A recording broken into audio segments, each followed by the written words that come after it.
Hello friends. तो आजकल जो इंटरव्यूज़ में जो सबसे ज़्यादा इम्पॉर्टेंट राउंड होता है वो कोडिंग राउंड होता है। क्यों होता है? क्योंकि ये पहला राउंड होता है। तो अगर आप कोडिंग ही क्लियर नहीं कर पाओगे तो फिर आपकी जावा की नॉलेज का तो आप क्या ही करोगे, राइट? तो इसलिए आज मैं आपके साथ 25 जावा कोडिंग के इंटरव्यू क्वेश्चंस शेयर करूँगा। और सबसे इम्पॉर्टेंट पार्ट ये है कि मैं स्टेप बाय स्टेप, मतलब सबसे आसान क्वेश्चन से शुरू करके धीरे धीरे हम बढ़ेंगे और हम सीखेंगे कि हमें कोडिंग के क्वेश्चन सॉल्व करने कैसे होते हैं। तो ताकि कल को अगर आपको कोई भी क्वेश्चन मिल जाए जावा की कोडिंग में, क्योंकि क्वेश्चन कोडिंग में चेंज हो सकते हैं, राइट? तो आपको उनको स्ट्रैटेजी आनी चाहिए, आपको टेक्निक आनी चाहिए किस तरीके से जो जावा की कोडिंग प्रॉब्लम है उसको सॉल्व कर सकें। तो शुरू से सिंपल से जाएंगे, हम स्टार्ट करेंगे और धीरे धीरे जो डिफ़िकल्टी लेवल है वो बढ़ाते रहेंगे, ठीक है? तो चलिए शुरू करते हैं। What are the must know prerequisites for solving basic coding problems?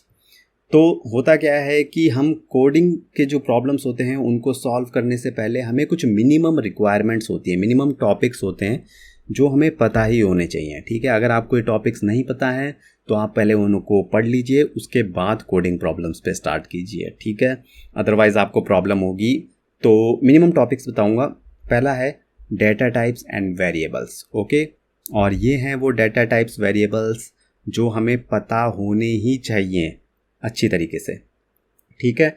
Second है क्लासेस एंड मेथड्स। इसमें हमें पता होनी चाहिए क्या कि क्लास को क्रिएट कैसे करते हैं, उसमें मेन मेथड होता क्या है, एक्चुअली क्या काम करता है, और उसमें हम फंक्शंस कैसे क्रिएट करते हैं, रेगुलर फंक्शंस।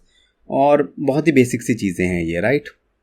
इसके बाद तीसरी चीज़ है हमारी ऑपरेटर्स। ये भी हमें पता होने चाहिए और ये सारे ऑपरेटर्स हमें पता होने चाहिए, और ख़ासकर ये वाले तो होने ही चाहिए।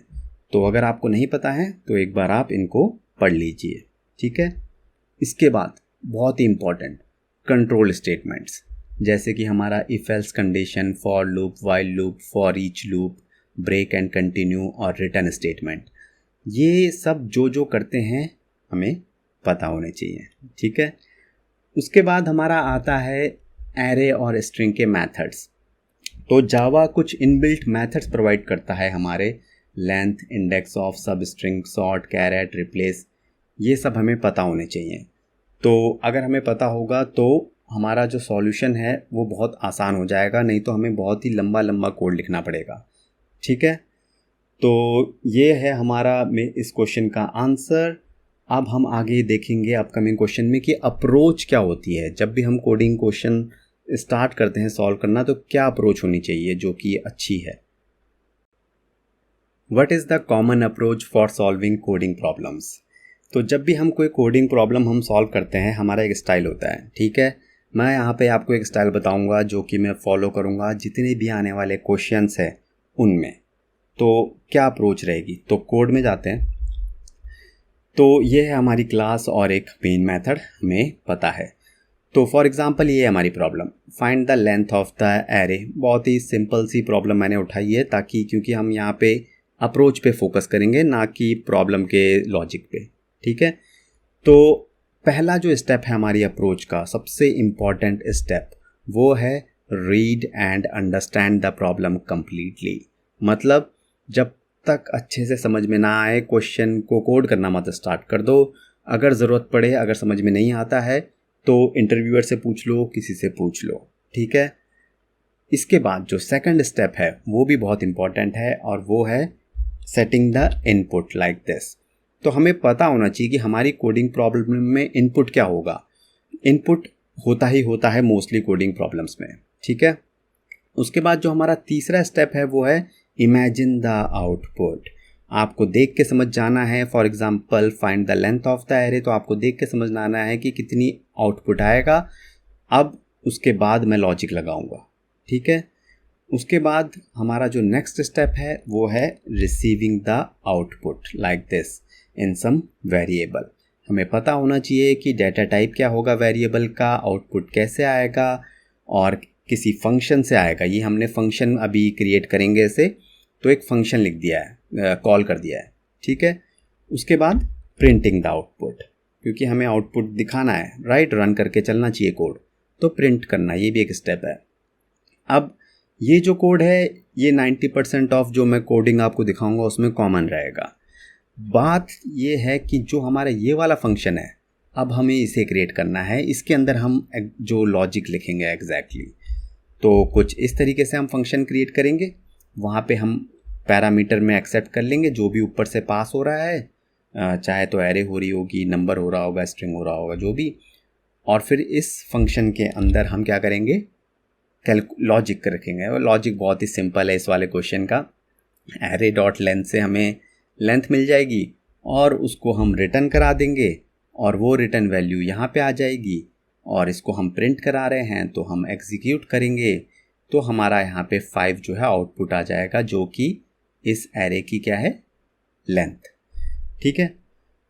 अब आप ये भी बोल सकते हो कि आपने यहीं पर ही क्यों नहीं लॉजिक लिख दिया, इनलाइन लॉजिक क्यों नहीं लिख दिया। ठीक है, तो मैं पहले तो इस कोड को जो है वहाँ पे पेस्ट कर लेता हूँ। तो इनलाइन लॉजिक इसलिए नहीं लिखा क्योंकि उसमें कोड रीडेबल नहीं रहता बहुत ज़्यादा। ठीक है, तो इसलिए जो ये फंक्शन बनाने वाली अप्रोच है ये बेस्ट मानी जाती है। बट अगर आप बहुत ज़्यादा इनलाइन कोड लिखते हो तो इट्स अप टू यू। ठीक है, बट बेस्ट अप्रोच यही है। अब एक बार रिवाइज कर लेते हैं। सबसे पहले क्या करना है, read and understand the problem, very important. Second, set the input and imagine the output, very very important. ठीक है, पता होना चाहिए। तीसरा, define variable to receive the output from a function.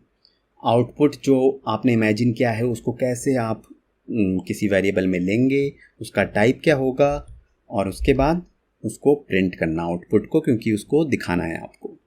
उसके बाद आप उसका लॉजिक लिखना शुरू करेंगे कि आउटपुट हमें मिले कैसे। ओके, मिल गया एक बार आउटपुट तो उसके बाद आप अपने प्रोग्राम को रन करेंगे, सक्सेस रिजल्ट चेक करेंगे और सब कुछ एकदम होना चाहिए। फाइनली टाइम बचा अगर आपके पास तो आप जो एज केसेस होते हैं और जो कंस्ट्रेंट्स होते हैं वो चेक करेंगे अपने प्रोग्राम में। ये मैं आपको आगे आने वाले क्वेश्चन में बताऊंगा कि क्या होते हैं एज केसेस। बट फ़िलहाल के लिए जो ये बेसिक अप्रोच है हमारी, ये मैं यूज़ करूँगा अपने आने वाले सभी क्वेश्चनों में। ठीक है, तो चलिए आगे बढ़ते हैं और कोडिंग प्रॉब्लम्स और सॉल्व करते हैं। तो आगे बढ़ने से पहले एक छोटी सी चीज़ मैं आपसे कहना चाहूँगा। जब भी आप कोई लर्न चीज़ कर रहे हो, कोई भी चीज़, तो मेक श्योर कि आप उसको अपने प्रोजेक्ट या कहीं जॉब में इम्प्लीमेंट कर सको।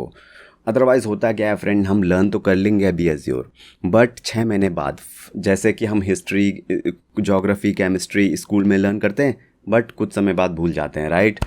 तो इसलिए इम्प्लीमेंट करना बहुत ज़रूरी है। उसके लिए आपको प्रोजेक्ट उसका होना चाहिए, चाहे तो उसके लिए आपको इंटरव्यूज़ देने पड़े। और इंटरव्यूज़ अगर आप पढ़ रहे हैं तो नेवर गिव अप एटीट्यूड रखना, देते जाना जब तक कि आपको इन कैंडिडेट्स की जैसे सक्सेस ना मिल जाए।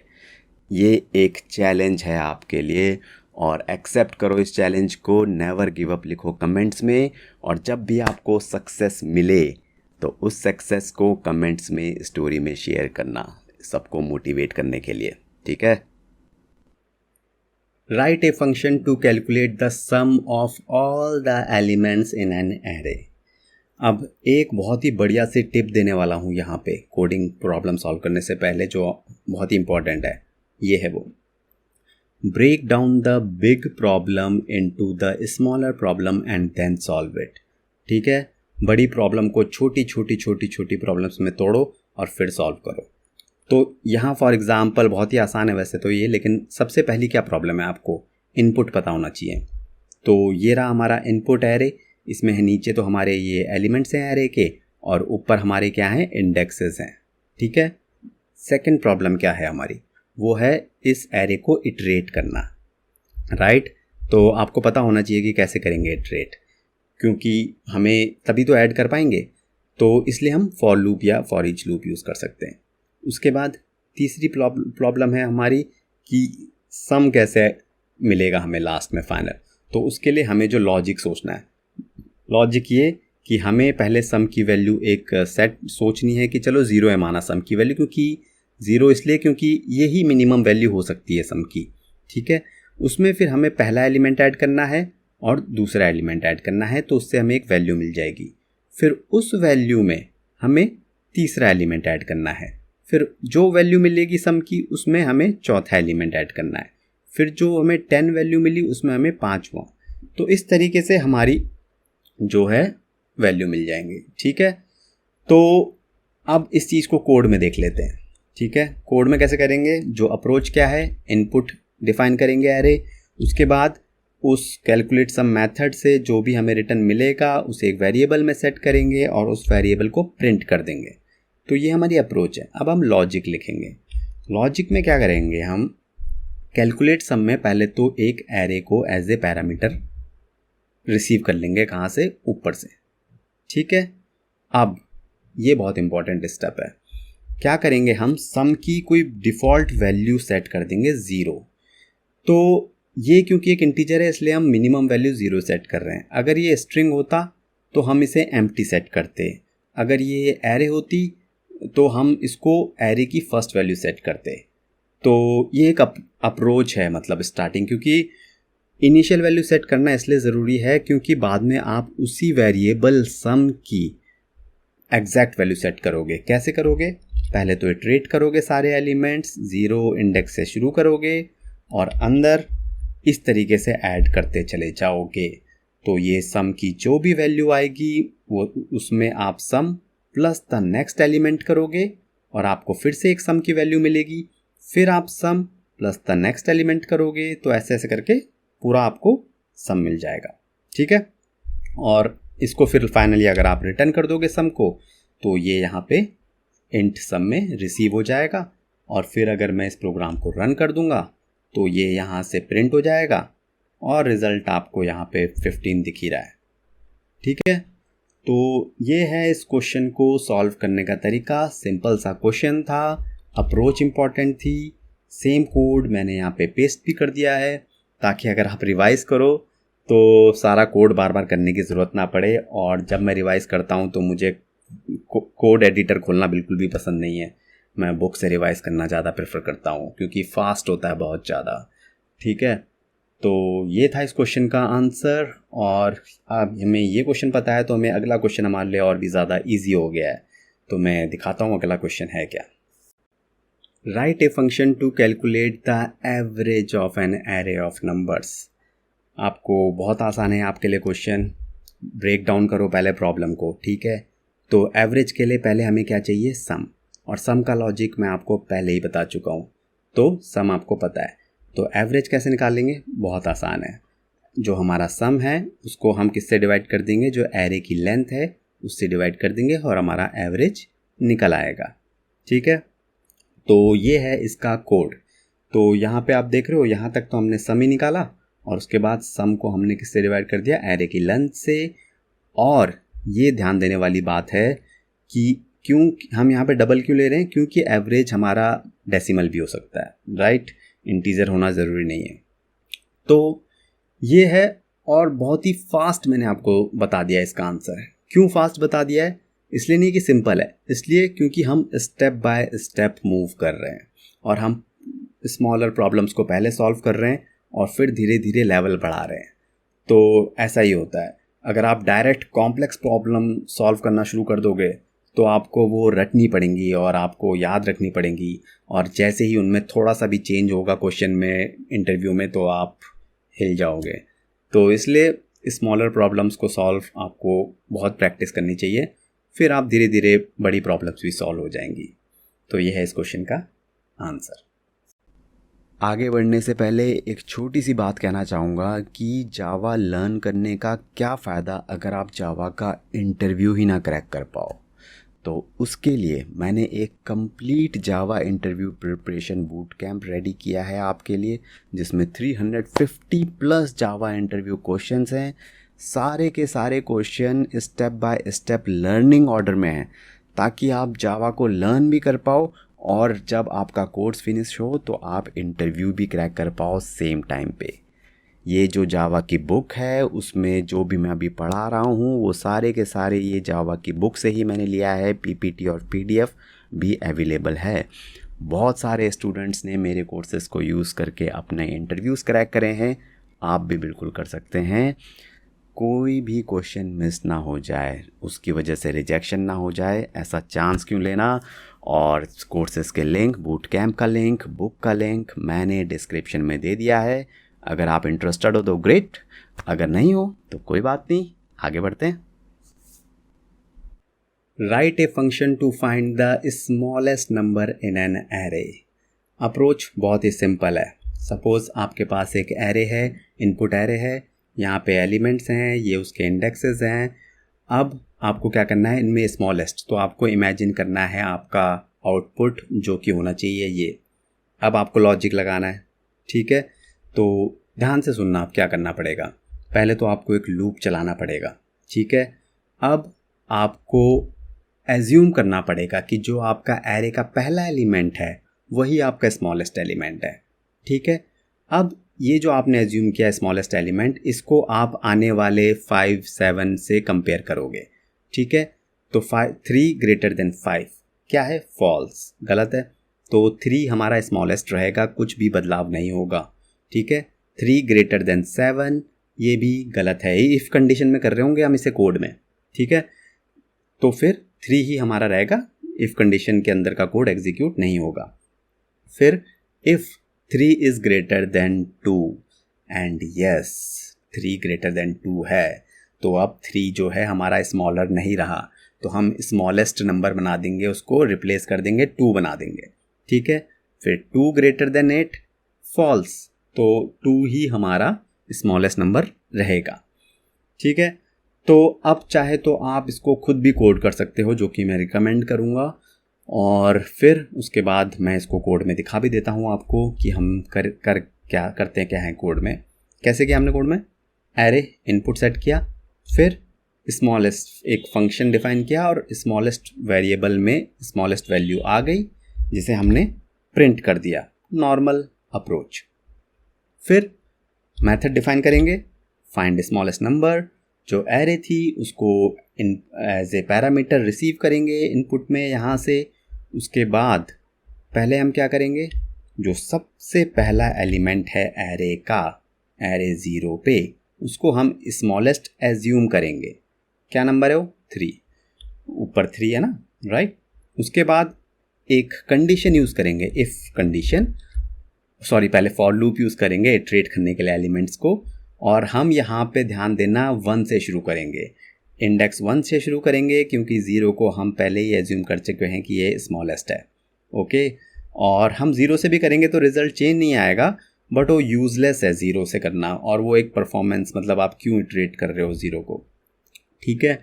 उसके बाद एक इफ़ कंडीशन, जहाँ पे हम स्मॉलेस्ट को कंपेयर करते रहेंगे नेक्स्ट एलिमेंट से, और अगर हमें कोई भी 3 से स्मॉलर मिल गया फर्स्ट एलिमेंट से, तो हम उसको स्मॉलेस्ट बना देंगे, उस एलिमेंट को स्मॉलेस्ट बना देंगे। और फाइनली जब फॉर लूप कंप्लीट हो जाएगा तो हम रिटर्न कर देंगे स्मॉलेस्ट, जो कि ऊपर चला जाएगा और यहाँ से प्रिंट हो जाएगा। तो आउटपुट जो हमारा रिज़ल्ट आएगा वो क्या आएगा, 2 आएगा, ठीक है। तो ये तो था इस क्वेश्चन का कोड। सेम कोड मैंने यहाँ पे प्रिंट भी कर दिया है।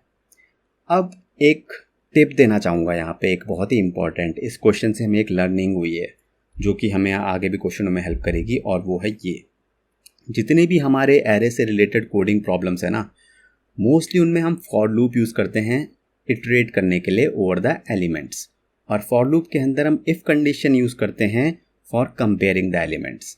ये बहुत ही कॉमन चीज़ है, बहुत सारे एरे क्वेश्चंस में ये चीज़ होती है, ये अराउंड 70% क्वेश्चन में ये होता है, ठीक है। आने वाले क्वेश्चनों में आपको पता लग भी जाएगा कि ये होता है, ठीक है। तो ये था इस क्वेश्चन का answer. Write a function to find the largest number in an array. तो 99% प्रीवियस क्वेश्चन की तरह सिमिलर है। मैं चाहता हूँ कि आप इसको खुद सॉल्व करें। अप्रोच मैं दिखा देता हूँ आपको एक बार, तो अप्रोच में क्या होगा, सेम अप्रोच है जैसे हमने स्मॉलेस्ट नंबर फाइंड किया था पहले क्वेश्चन में। यहाँ पे हम लार्जेस्ट नंबर फाइंड आउट कर रहे हैं, पहले इटरेट कर रहे हैं एलिमेंट्स को, उसके बाद एज्यूम करेंगे कि जो हमारा पहला एलिमेंट है वो लार्जेस्ट है हमारी एरे में, ठीक है। फिर उसको हम कंपेयर करेंगे नेक्स्ट एलिमेंट से, ठीक है। अगर वो एलिमेंट 10 लेस देन 7 है, मतलब 10 लार्जेस्ट है अभी तक, तो 10 ही रहेगा लार्जेस्ट। फिर 10 लेस देन 23, ट्रू, 23 तो लार्जर है, तो 23 को हम लार्जेस्ट में। तो कहने का मतलब ये है कि हमने एज्यूम किया पहला एलिमेंट, और जो भी अगला एलिमेंट हमें लार्जर मिला उसको हमने लार्जेस्ट बना दिया, और ऐसे बढ़ते चले गए, और लास्ट में हमें 45 जो है लार्जेस्ट मिल जाएगा। सेम यहाँ पे उसका इम्प्लीमेंटेशन है जैसे स्मॉलेस्ट का था। स्मॉलेस्ट का बस यहाँ पे ये ग्रेटर देन की जगह लेसर देन चेक करेंगे, क्योंकि हम लार्जेस्ट ढूंढ रहे हैं अब। ठीक है, अब यहाँ पे इस क्वेश्चन में एक और टिप है हमारे पास, वो ये कि to find the result first set the initial values. तो ये देख रहे हैं आप, इंट लार्जेस्ट। तो जब भी आप आपको कोई आउटपुट चाहिए तो आपको उसको कुछ डिफ़ॉल्ट वैल्यू पहले सेट करनी पड़ेगी। जैसे अगर एरे का केस है तो मोस्टली हमारी जो पहली वैल्यू है एरे की उसको हम डिफ़ॉल्ट वैल्यू सेट कर देते हैं। ठीक है, जैसे स्मॉलेस्ट है तो पहली वैल्यू स्मॉलेस्ट मान ली हमने, और अगर लार्जेस्ट फाइंड कर रहे हैं तो लार्जेस्ट की जो एरे की पहली है उसको लार्जेस्ट मान लिया। अगर इंटीजर है यहाँ पे रिज़ल्ट, मतलब ये एरे की नहीं कुछ और इंटीजर चाहिए हमें, तो हम क्या करेंगे फिर 0 सेट कर लेंगे, और स्ट्रिंग चाहिए तो हम उसको एम्प्टी सेट करेंगे, और फिर लास्ट में उसी वैल्यू को हम क्या करेंगे, लॉजिक से अपडेट करके फिर रिटर्न कर देंगे। तो ये एक नॉर्मल प्रोसेस है, अप्रोच है। तो ये मैं आपको इसलिए बता रहा हूँ क्योंकि सॉल्यूशन के साथ साथ अप्रोच जानना भी इम्पॉर्टेंट है कि क्या क्या कॉमन चीज़ें होती हैं कोडिंग प्रॉब्लम्स में, तब हम फिर सॉल्व करेंगे, क्योंकि कोडिंग प्रॉब्लम्स बदलते रहते हैं। ठीक है, एक जैसा नहीं रहेगा। एग्जैक्टली ये पूछ लिया तो किस्मत है, बट अगर थोड़ा सा भी क्वेश्चन में ट्विस्ट आया तो आप उसको हैंडल कर सको। ओके, तो ये था इस क्वेश्चन का answer. Write a function to find the second largest number in an array. बहुत ही इंपॉर्टेंट क्वेश्चन है ये इंटरव्यू पॉइंट ऑफ व्यू से। बट अगर आपको ये नहीं पता है कि फर्स्ट लार्जेस्ट नंबर कैसे निकालते हैं तो ये आपके लिए मुश्किल हो जाएगा। तो इसीलिए जैसे मैंने बताया कि स्टेप बाय स्टेप मैं लार्जेस्ट नंबर का क्वेश्चन पहले ही कवर कर चुका हूँ, और इसमें भी बता दूंगा जल्दी से कि करते कैसे हैं। क्योंकि सेकंड लार्जेस्ट के लिए हमें ये मेंटेन रखना पड़ेगा, हमें ये पता लगाना पड़ेगा कि लार्जेस्ट क्या है। ठीक है, तो पहले हम लॉजिक देखेंगे। सबसे पहले फॉर एग्जांपल ये हमारी एक एरे है, इसमें हमें 2 वेरिएबल मेंटेन करने पड़ेंगे, एक तो लार्जेस्ट नंबर, और उसकी मदद से हम फाइंड आउट करेंगे कि सेकंड लार्जेस्ट नंबर क्या है। ठीक है, पहला स्टेप क्या होगा, लॉजिक क्या होगा, हम कंपेयर करेंगे एलिमेंट्स को। तो कुछ इस तरीके से डायग्राम समझा देता हूँ, ये है क्या। ठीक है, ये हमारा कंपैरिजन है जो हम इफ़ कंडीशन को लेके करेंगे जब हम इटरेट कर रहे होंगे एलिमेंट्स को। तो हम मान के चलेंगे कि 0 हमारा जो है वो लार्जेस्ट एलिमेंट है। ऑलराइट, आप इसको 10 भी मान सकते हो जो कि आपका एरे का फर्स्ट एलिमेंट है, 0 भी मान सकते हो, कोई फ़र्क नहीं पड़ता। तो फिर हम 0 को फर्स्ट एलिमेंट 10 से कंपेयर करेंगे। 0 इज़ लेस देन 10, आंसर है यस। होगा क्या, ध्यान से सुनना। तो जो हमारी लार्जेस्ट वैल्यू थी अब 0, वो हमारी प्रीवियस लार्जेस्ट वैल्यू बन चुकी है, सेकंड लार्जेस्ट वैल्यू बन चुकी है, राइट। और 10 हमारी लार्जेस्ट वैल्यू बन चुकी है। तो यही है प्रोसेस, पूरा लॉजिक यही है। क्योंकि लार्जेस्ट जब आगे बढ़ जाता है तो जो पहले लार्जेस्ट होता है वो क्या हो जाता है, सेकंड लार्जेस्ट, ये ध्यान में रखना है। फिर अब 10 को हम कंपेयर करेंगे 7 से। 10 इज़ लेस देन 7, नहीं, तो हमारी जो लार्जेस्ट है वो 10 ही रहेगी, और जो सेम, और जो प्रीवियस सेकंड लार्जेस्ट है वो भी 0 ही रहेगी, कोई चेंज नहीं होगा। फिर 10 इज़ लेस देन 23, तो यस। तो पहले हम यहाँ पे सेकंड लार्जेस्ट वैल्यू को 10 बना देंगे, क्योंकि जो पहले की लार्जेस्ट है अब क्या हो गई, सेकंड लार्जेस्ट, तो 10 क्या होगी, सेकंड लार्जेस्ट, और न्यू लार्जेस्ट क्या हो गई, 23। सेम 23 लेस देन 45, यस बिल्कुल सही। तो 23 हमारी सेकंड लार्जेस्ट हो गई और 45 हमारी लार्जेस्ट हो गई। 45 इज लेस देन 8, नो कुछ चेंज नहीं होगा। 23 हमारी सेकंड लार्जेस्ट रहेगी, 45 लार्जेस्ट, और ये है हमारा रिजल्ट। ठीक है, तो देखा आपने कैसे हमने लार्जेस्ट सेकंड की मदद से सेकंड लार्जेस्ट निकाल दी। सेम चीज़ मैं कोड में करूँगा। सबसे पहले क्या करते हैं, हम इनपुट सेट करते हैं एरे। ठीक है, सेम एरे है ये। उसके बाद सेकंड लार्जेस्ट फाइंड करने के लिए हमने फाइंड सेकंड लार्जेस्ट जो फंक्शन बनाया और उसको कॉल किया। सेकंड लार्जेस्ट वैल्यू मिलेगी, हमें इमेजिन रखना है कि क्या मिलनी चाहिए, प्रिंट कर देना है। उसके बाद हम सेकंड लार्जेस्ट का फंक्शन डिफाइन करेंगे, उसमें रिसीव करेंगे एरे को, और फिर ध्यान से सुनना, दो वेरिएबल डिक्लेयर करेंगे, एक लार्जेस्ट वैल्यू को मेंटेन करेगा और एक सेकंड लार्जेस्ट को। अब यहाँ पे या तो आप इंटीजर डॉट मिनिमम वैल्यू ले सकते हो, ये नेगेटिव वैल्यूज़ को भी हैंडल कर लेगा अगर आपके एरे में नेगेटिव वैल्यूज़ हैं, पर आप ज़ीरो भी ले सकते हो अगर आपको नेगेटिव वैल्यूज़ नहीं रखनी है, तो आसान रहेगा। ठीक है, उसके बाद हम क्या करेंगे, क्या करते हैं, हम फॉर लूप इटरेट करते हैं, राइट, 0 से एरे डॉट लेंथ तक। ठीक है, थोड़ा नीचे कर देता हूँ। उसके बाद क्या करेंगे, हम सबसे पहले जो फर्स्ट एलिमेंट है उसको एक नम में रख लेंगे।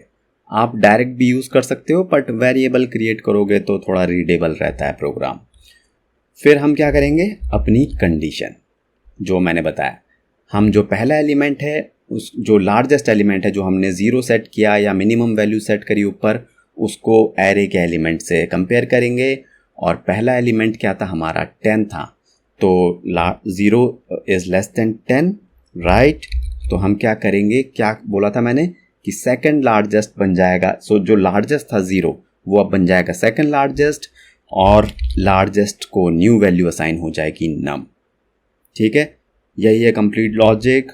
और अगर आप इस रिटर्न कर देते हो यहाँ से, जो आपका इटरेशन, सारे इटरेशन करने के बाद जो आपकी ये वैल्यू आएगी, रिटर्न कर दो और प्रोग्राम एग्जीक्यूट कर दो, और आपका यहाँ पे 23 ऊपर से प्रिंट हो जाएगा। ठीक है, तो ये तो था हमारा नॉर्मल केस।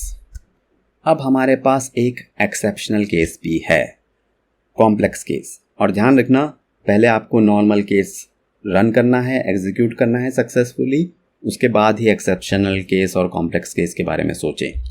कॉम्प्लेक्स केस ये है, फॉर एग्जांपल हमारी एरे का जो लास्ट एलिमेंट है 30 है, ऊपर ये 8 था, हमने इसको 30 कर दिया। इसमें क्या होगा, ठीक है, इसमें क्या होगा कि जब हमारा कंडीशन होगा, जैसे जब हम 23 हमारा लास्ट सेकंड लार्जेस्ट नंबर था, तो 23 को हम कंपेयर करेंगे, 45 हमारा लार्जेस्ट था, 45 को हम कंपेयर करेंगे यहाँ पे इस लेस देन 30, तो ये तो फेल हो जाएगा, 45 तो लेस देन 30 नहीं होता है, तो हमारा ये अंदर का चलेगा ही नहीं, नहीं चलेगा। तो आप देख रहे हो, अब सेकंड लार्जेस्ट वैल्यू 30 होनी चाहिए, पर क्योंकि ये हमारा एग्जीक्यूट ही नहीं हुआ, तो सेकंड लार्जेस्ट वैल्यू हमारी 23 ही रह गई, जो कि गलत है, राइट। तो इसके लिए हम एक एल्स इफ ऐड करेंगे, और अगर इफ़ कंडीशन फेल हो जाती है तो हम जो हमारा ये 30 नंबर है चेक करेंगे, ये अगर greater than second largest value 23 से ग्रेटेस्ट है 30, जो कि है, और 30 is not equal to largest, 30 is not equal to 45, और अगर ये 30 ही होता लार्जेस्ट तो सेकंड लार्जेस्ट सेम रहता, पर नहीं है, तो हम क्या करेंगे, सेकंड लार्जेस्ट वैल्यू को अब क्या कर देंगे, नई वैल्यू असाइन कर देंगे 30। तो ये कॉम्प्लेक्स केस था। अगर आप और अगर हम इसको रन करेंगे, अब सेकंड लार्जेस्ट इक्वल टू नम हुआ, तो ये वैल्यू, तो रन नहीं करने से पहले मेरे को जो मेन एरे थी उसमें भी तो अपडेट करना है, तो अगर हम इसको 30 कर देंगे और अगर इसको रन करेंगे प्रोग्राम को, तो नई वैल्यू 30 को हैंडल कर लेगा। कहने का मतलब, अगर आप इस केस को वापस से डिलीट कर दोगे और अगर, तो फिर ये 23 रखेगा, जो कि एक रॉन्ग आंसर था। तो ये है हमारा सारा का सारा कोड, ठीक है। और यहाँ पे हमें एक लर्निंग मिली है इस क्वेश्चन से। लर्निंग्स बहुत इंपॉर्टेंट है, क्योंकि क्वेश्चन बदल सकता है पर लर्निंग्स नहीं बदलती। लर्निंग ये है कि पहले तो आपको सिंपल केस हैंडल करना है, ठीक है, ध्यान रखना हमेशा वो चल जाए, उसके बाद आपको एज केस या कॉम्प्लेक्स केस हैंडल करने हैं। तो ये है इस क्वेश्चन का आंसर। और जो मैंने बोला ना ब्रेक डाउन प्रॉब्लम, तो यहाँ देखो हमने कितना ब्रेक डाउन किया। पहले लार्जेस्ट पता होना चाहिए, फिर सेकंड लार्जेस्ट पता होना चाहिए, फिर कॉम्प्लेक्स केस को हैंडल करना है। तो ऐसे अगर आपको ब्रेक करना आ गया प्रॉब्लम्स को, तो फिर आप कोई भी प्रॉब्लम सॉल्व कर सकते हो। What are the top 5 important array functions used in coding problems? बहुत ही ज़रूरी है जानना, क्योंकि बहुत सारे बड़ी लेंदी प्रॉब्लम्स को हम छोटे छोटे मेथड यूज़ करके, जो जावा ने हमें इनबिल्ट दिए हैं, उनको यूज़ करके कर सकते हैं। ठीक है, तो ये मैं अपकमिंग क्वेश्चंस में यूज़ भी करूँगा ये मेथड्स। तो पहले जान लेते हैं कि मेथड्स हैं क्या। ये रहे हमारे मेथड्स। अब इन मेथड्स को मैं कोड में जल्दी से, बहुत ही आसान है, जल्दी से बता देता हूँ आपको क्या है ये। तो पहला मेथड है हमारा टू स्ट्रिंग मेथड। ओके, और क्या करता है ये? फॉर एग्जांपल एक एरे है आपके पास और आपको इस एरे को क्या करना है? प्रिंट करना है। तो उसके लिए इसको पहले स्ट्रिंग में कन्वर्ट करना पड़ेगा, और उसके लिए हम इस तरीके से एरे क्लास का टू स्ट्रिंग मेथड यूज़ करते हैं। इसमें हम जो हमारी एरे है उसको एज ए पैरामीटर पास करते हैं और हमें as a result string array मिल जाती है। अब ये एरे क्लास है, तो इसमें ये जावा का इनबिल्ट मेथड कैसे है? जैसे राइट क्लिक करेंगे आप एरेस क्लास पे, गो टू डेफिनेशन जाएंगे, यहाँ देखो आपकी ये क्लास है, जावा ने बना रखी है, आपको जेडीके के साथ मिलती है ये, और यहाँ पे इसका टू स्ट्रिंग मेथड है। ओके, सारा लॉजिक इसमें लिखा हुआ है, आपको बस इसे कॉल करना है इस मेथड को। ठीक है, और यहाँ पे ये मेथड स्टैटिक है। स्टैटिक क्यों है? क्योंकि ताकि आप इसको डायरेक्टली कॉल कर सको, आपको इस क्लास का ऑब्जेक्ट बनाने की ज़रूरत नहीं है फिर। ठीक है, तो ये थी टू स्ट्रिंग मेथड। अगर हम एरे को इस तरीके से आप प्रिंट करते हैं, और वैसे तो मैंने आउटपुट दिखा रखा है, बट अगर आपको मुझ पे भरोसा ना हो तो ये हमने प्रिंट कर दिया एरे। ठीक है, पहले से पता भी होगा आपको। उसके बाद दूसरा मेथड है हमारा क्या? Sorting method. ऑलराइट, यहाँ पे हम एरे को सॉर्ट कर देगा ये मेथड, और फिर से हम अगर टू स्ट्रिंग मेथड यूज़ करके एरे को प्रिंट करेंगे, तो सॉर्टिंग करने के बाद जो हमारा एरे बना वो कुछ इस तरीके से है, 1 2 3 4 5, बेसिकली एरे सॉर्ट हो गई। ठीक है, इसके बाद नीचे कर लेता हूँ, स्क्रॉल कर देता हूँ थोड़ा। हमारा मेथड है फिल मेथड। ध्यान से सुनना, ये क्या करेगा? यहाँ पे दो पैरामीटर लेगा, एक तो एरे लेगा और एक उसके सारे एलिमेंट्स एरे के इस एलिमेंट से रिप्लेस हो जाएंगे। ठीक है, तो अगर अब आप एरे को प्रिंट करोगे तो क्या आउटपुट आएगा? ये देखो, सारे एलिमेंट्स हो गए 1 नंबर से रिप्लेस। ठीक है, तो ये है हमारा फिल मेथड। इसके बाद क्या है? रीसेट कर देते हैं पहले तो एरे को, क्योंकि ये 1 1 1 अच्छा नहीं लग रहा। तो हमारी एरे 1 1 हो गई थी, जिसको मैंने रीसेट करके वापस से पुरानी एरे कर दिया है। इसके बाद एक थोड़ा सा कॉम्प्लेक्स तो बहुत नहीं है बट है मेथड, वो है कॉपी ऑफ मेथड। ये क्या करेगा? फिर से ध्यान से सुनना। यहाँ पे हम दो पैरामीटर पास करेंगे, एक तो ओरिजिनल एरे और दूसरे पैरामीटर में एक नंबर। ये एक नई एरे क्रिएट करेगा। ठीक है, तो जिसको आप इस तरीके से एक वेरिएबल एरे में स्टोर कर सकते हैं। ये ओरिजिनल एरे को चेंज नहीं करेगा हमारे ऊपर। ठीक है, जैसे ये हमारा जो एरे डॉट फिल था, ये ओरिजिनल एरे को ही चेंज कर रहा था। एरे डॉट सॉर्ट था, वो ओरिजिनल एरे को ही सॉर्ट कर रहा था। पर जो कॉपी ऑफ मेथड है वो नई एरे क्रिएट करेगा जिसमें कि 7 एलिमेंट्स होंगे। ठीक है, तो अगर आप प्रिंट करेंगे इस नई एरे को और रन करूं, तो आप देख रहे हो इसमें 7 एलिमेंट्स हैं, जिसमें कि जो ये फर्स्ट 5 हैं ये तो ओरिजिनल एरे से आ जाएंगे जो आपने एरे यहाँ पे दी। ठीक है, और बाकी के जितने भी बचेंगे, अगर आप 7 हो 8, आप सेट जो लेंथ यहाँ से करोगे वो सब 0 होंगे बाय डिफ़ॉल्ट। ठीक है, तो ये था हमारा कॉपी ऑफ मेथड। ऑलराइट, इसके बाद एक मेथड है हमारा, वो है हमारा इज इक्वल मेथड। तो इसमें क्या होता है कि हमारे पास अगर दो एरे हैं, एरे 1 और एरे 2, तो वो मेथड क्या करता है कुछ इस तरीके से, इज इक्वल नहीं, जस्ट इक्वल्स मेथड। तो इसमें हम एरे 1 और एरे 2 को एज ए पैरामीटर पास करेंगे, और जब हम ये हमें रिटर्न क्या करेगा? एक बूलियन वैल्यू, फॉल्स और ट्रू। अगर इक्वल है तो ट्रू, और फॉल्स है तो नहीं इक्वल है तो फॉल्स। इसको प्रिंट करेंगे इज इक्वल को, यहाँ पे ऐसे प्रिंट कर लेंगे, और अगर क्योंकि ये दोनों एरे इक्वल हैं तो रिजल्ट क्या आएगा? ट्रू।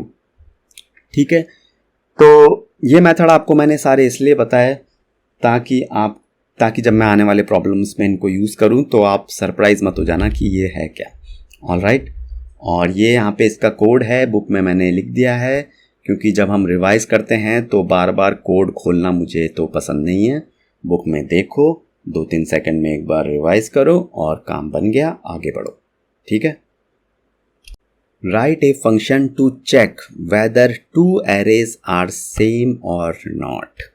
आंसर आपको पहले ही पता है, मैं पहले ही बता चुका हूँ, पर यहाँ पे मैं जस्ट एक बता रहा हूँ यूज़ केस कि अगर कैसा आ गया।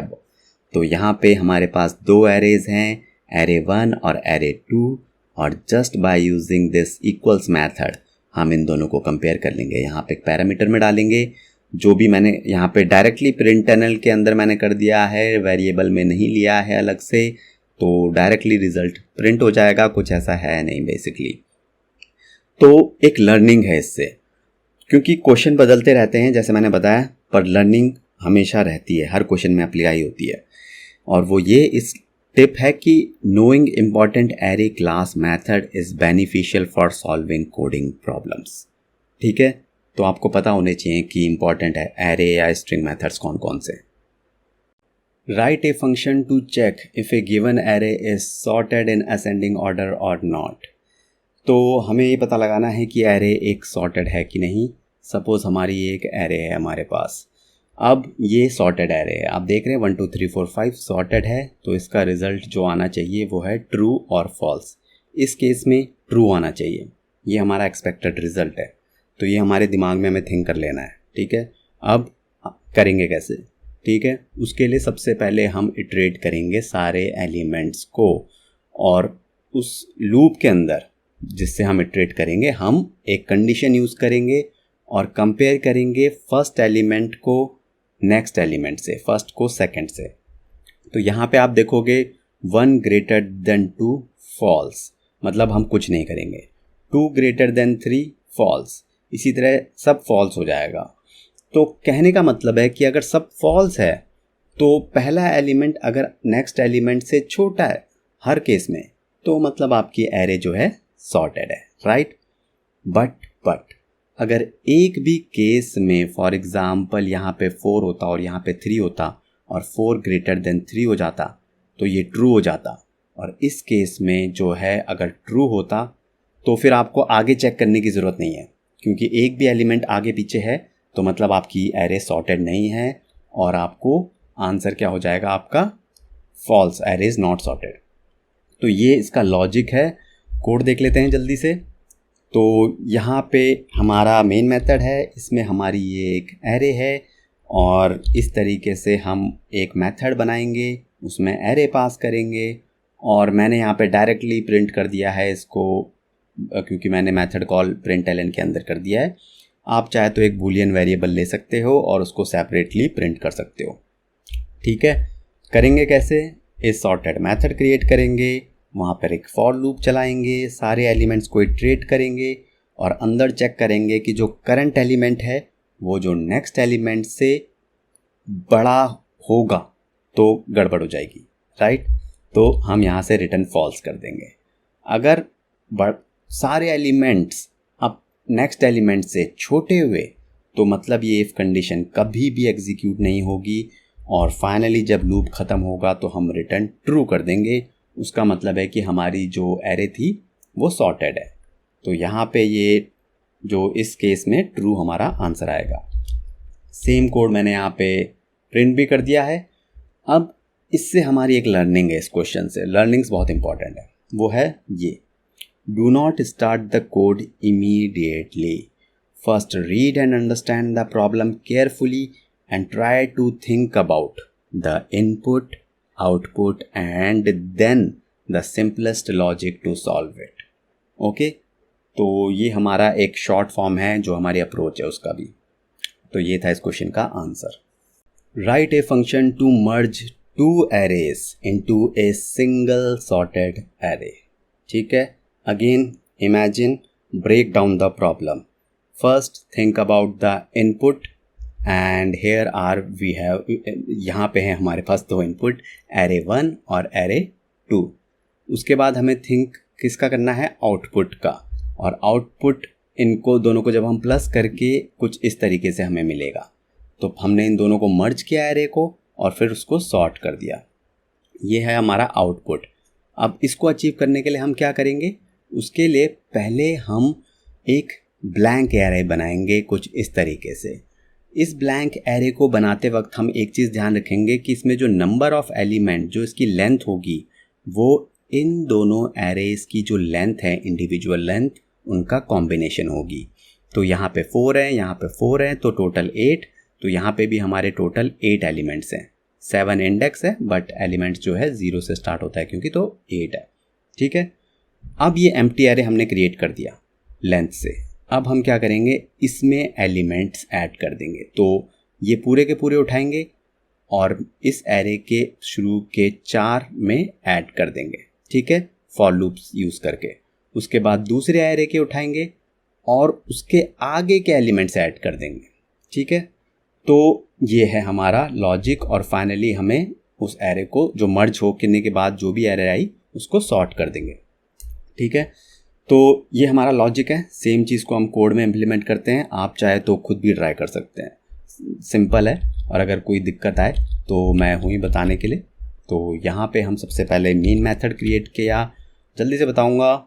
2 एरे हमने डिफ़ाइन करी, उसके बाद हमने मर्ज एक मेथड बना लिया, दोनों एरे को पास कर दिया, वेरिएबल में रिसीव कर लिया एरे में, और उस एरे को हमने array.to स्ट्रिंग से प्रिंट कर दिया। ठीक है, ये हमारा एक्सटर्नल कोड था। अब जो लॉजिक है एक्चुअल, वो हमारा मर्ज एंड सॉर्ट एरेज के अंदर। तो मैंने क्या बताया था, सबसे पहले हम क्या करेंगे, दोनों एरेज की इंडिविजुअल लेंथ को कैलकुलेट कर लेंगे और उनसे मिला के एक नई एरे बना देंगे इस तरीके से। ठीक है, तो ये हमारी मर्ज्ड एरे नई एरे बन चुकी है। अब इसके बाद हमें क्या करना था, फॉर लूप। और हमारे जो फॉर लूप चलाया, और ये हमारा फॉर लूप किसका है, पहली एरे का। जो हमारी ये वाली एरे 1 है उस पे फॉर लूप चलेगा क्योंकि ये लेंथ 1 पे है। ठीक है, और इस एरे के सारे एलिमेंट हम मर्ज्ड एरे में एक एक करके असाइन कर देंगे। ठीक है, अब जो दूसरी एरे थी उसके भी एलिमेंट्स ऐड करेंगे, उसके लिए भी फॉर लूप चलाएंगे, कुछ सेम ही लेंथ 2 पे चलेगा इस बार, और इसको भी हम एक एक करके ऐड कर देंगे। बस एक बात यहाँ पे ध्यान रखेंगे कि इस बार हमारा लेंथ 1 + i करेंगे, क्योंकि जैसे अगर हमारा लेंथ 1 कितना था, 4 था, पहली एरे में जो एलिमेंट्स थे 4 थे, तो हम 4 + 1 से स्टार्ट करेंगे, 5th एलिमेंट से फिल करना शुरू करेंगे एरे 2 के एलिमेंट्स को, क्योंकि 4 जो एलिमेंट्स हैं मर्ज्ड एरे में वो तो पहले से भरे जा चुके हैं, किससे, एरे 1 से, राइट। तो ये है, और उसके बाद फाइनली जो भी हमारी मर्ज्ड एरे मर्ज होके आई उसको हमने सॉर्ट कर दिया सॉर्ट मेथड यूज़ करके, और फाइनली इस एरे को रिटर्न कर दिया, जो कि ऊपर हमने जो प्रिंट का कोड लिखा है उससे ये रिज़ल्ट आ जाएगा। ठीक है, तो ये था हमारा कोड। सेम कोड को मैंने यहाँ पे पेस्ट भी कर दिया है ताकि जब आप रिवाइज़ करो तो कोई दिक्कत नहीं आनी चाहिए, एकदम से क्वेश्चन का आंसर देखते ही रिवीजन हो जाना चाहिए। तो ग्रेट, ये था इस क्वेश्चन का answer. Write a function to remove a specific element from an array. सोचो सोचो सोचो, इमेजिन करो। ठीक है, अपने दिमाग में या पेन और पेपर से भी कर सकते हो। ये हमारी एक एरे है और हमें इसमें से कोई भी स्पेसिफिक एलिमेंट, फॉर एग्जांपल हमें 3 को रिमूव करना है, तो जितना भी 3 है इस एरे से रिमूव करना है हमें। क्या करेंगे इसके लिए हम क्या करेंगे, जो अप्रोच है, हमारा रिज़ल्ट कुछ इस तरीके से आना चाहिए। ये हमारा रिज़ल्ट है, तो ये आपको इमेजिन कर लेना है, इसलिए मैं इसको पहले दिखा रहा हूँ। उसके बाद अब प्रोसेस क्या रहेगी, हम क्या करेंगे, सबसे पहले जो 3 कितनी बार है अकरेंस काउंट कर लेंगे। तो 3 हमारा 2 टाइम्स है, राइट। इसको काउंट करके अब हम एक ब्लैंक एरे क्रिएट करेंगे जिसमें जो एलिमेंट्स होंगे वो इस ओरिजिनल एरे में कितने थे, 5, और 3 कितनी बार था, 2, तो 5 - 2, ऊपर ओरिजिनल एरे में 7 एलिमेंट्स थे एक्चुअली, 7 - 2, तो इसमें जो है 5 लेंथ वाली एक हम न्यू एम्प्टी एरे बनाएंगे। ठीक है, एम्प्टी एरे।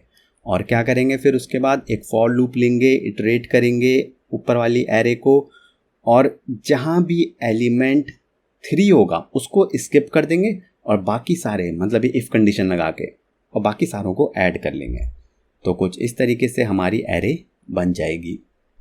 तो अब मैं चाहता तो हूँ कि आप इसको खुद करो कोड, हो जाएगा, मुझे पता है बहुत ज़्यादा मुश्किल है नहीं है। तो उसके बाद आप मेरा कोड देख सकते हो जो मैं दिखा रहा हूँ, सेम ही है, कुछ भी खास है नहीं। एक एरे बनाई, एक एलिमेंट टू रिमूव है हमारा, और उसके बाद उस एक मेथड बनाया जिसमें उन दोनों को पास कर दिया एरे एलिमेंट टू रिमूव।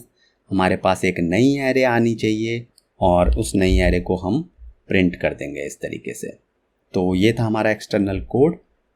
अब फंक्शन बनाते हैं। फंक्शन में हमारा ये रिमूव एलिमेंट फंक्शन था। सबसे पहले हमें क्या करना था, काउंट करना था, राइट। तो हमने काउंट को एज्यूम किया कि 0, और हमें काउंट करना है क्या, जितनी भी जगह पे ये 3 है हमें काउंट करना है। तो उसके लिए हम लूप चलाएंगे, सबसे पहले एरे पे लूप चलाएंगे। अब आप चाहे तो फॉर लूप यूज़ कर सकते हो, बट मैंने फॉर ईच यूज़ किया है थोड़ा चेंज के लिए। बहुत ही आसान सा है ये, और आपको पता होना चाहिए ये प्रीरिक्विजिट है।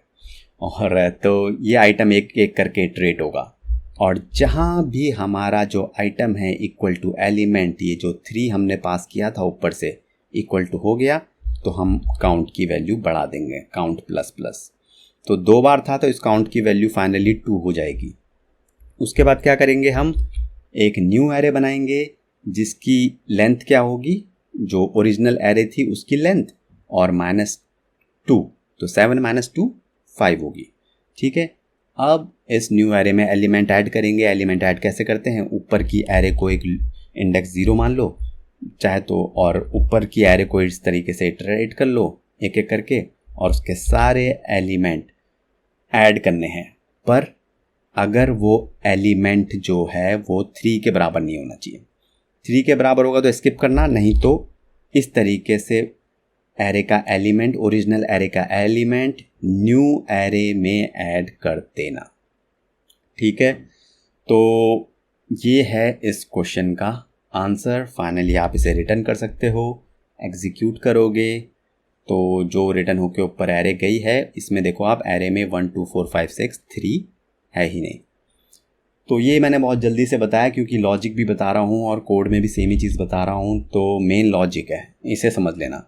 सिंटेक्स अलग अलग तरीके से लिखा जा सकता है, for loop, for each loop, if condition, ternary operator, वो चेंज कर सकते हो आप अपने अकॉर्डिंग। तो ये है इसका कोड, ये है पूरा का पूरा solution. Okay, right a function that counts the number of characters in a string.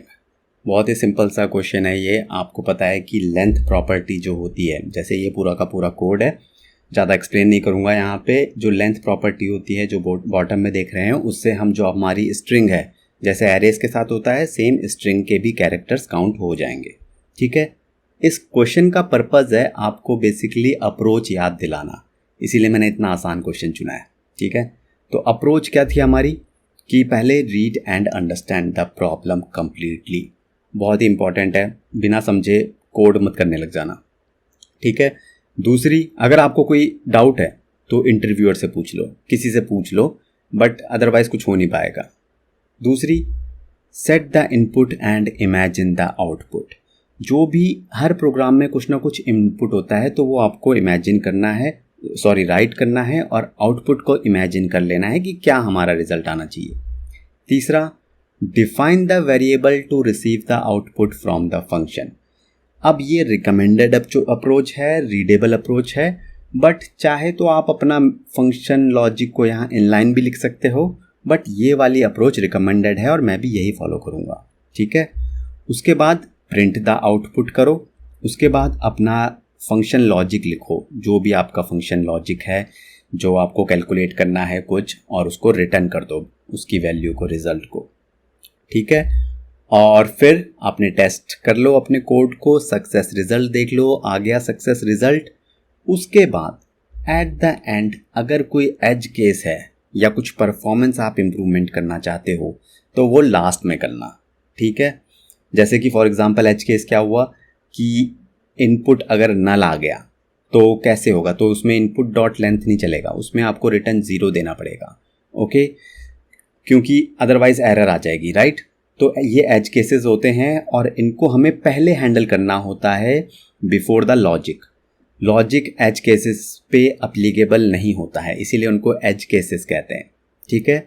और आप परफॉर्मेंस इम्प्रूवमेंट जो भी कुछ करना चाहते हो सक्सेस रिजल्ट के बाद करना। तो ये थी हमारी अप्रोच। पहले भी एक क्वेश्चन में बता चुका हूँ, बट ये रिवाइज करने के लिए इस क्वेश्चन में बताइए मैंने। How to iterate a string.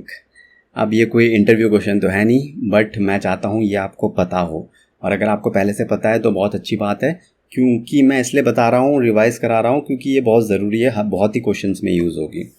तो फॉर एग्ज़ाम्पल मैं आपको कोड दिखा देता हूँ, ये तो मैंने पेस्ट किया हुआ दिखा दिया। तो यहाँ पे जो हमारा इंटरव्यू हैप्पी है, एक स्ट्रिंग है हमारे पास, तो हम कैसे इटरेट करेंगे इसको? सेम जैसे हम एरेस को करते हैं वैसे ही हम एक फॉर लूप लेंगे, और जो इंडेक्स जो होगा जो पहले एलिमेंट से शुरू कर देंगे, 0 1 2 3 सारे जितनी की हमारी स्ट्रिंग की लेंथ है। और प्रिंट कैसे करेंगे? एक एक इंडेक्स में जो एलिमेंट है उसको, इन स्ट्रिंग के केस में, उसके लिए हम यूज़ करेंगे कैरेट मेथड।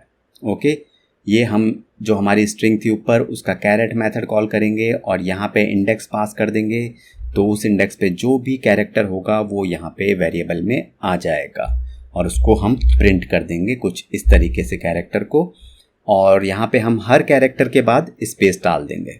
ठीक है, तो अगर प्रोग्राम को रन करूँ तो आप देखेंगे किस तरीके से हमारा इंटरव्यू हैप्पी रिजल्ट में आया, और हर कैरेक्टर के बाद हमारा जो है स्पेस है, ठीक है, वो इस स्पेस की वजह से।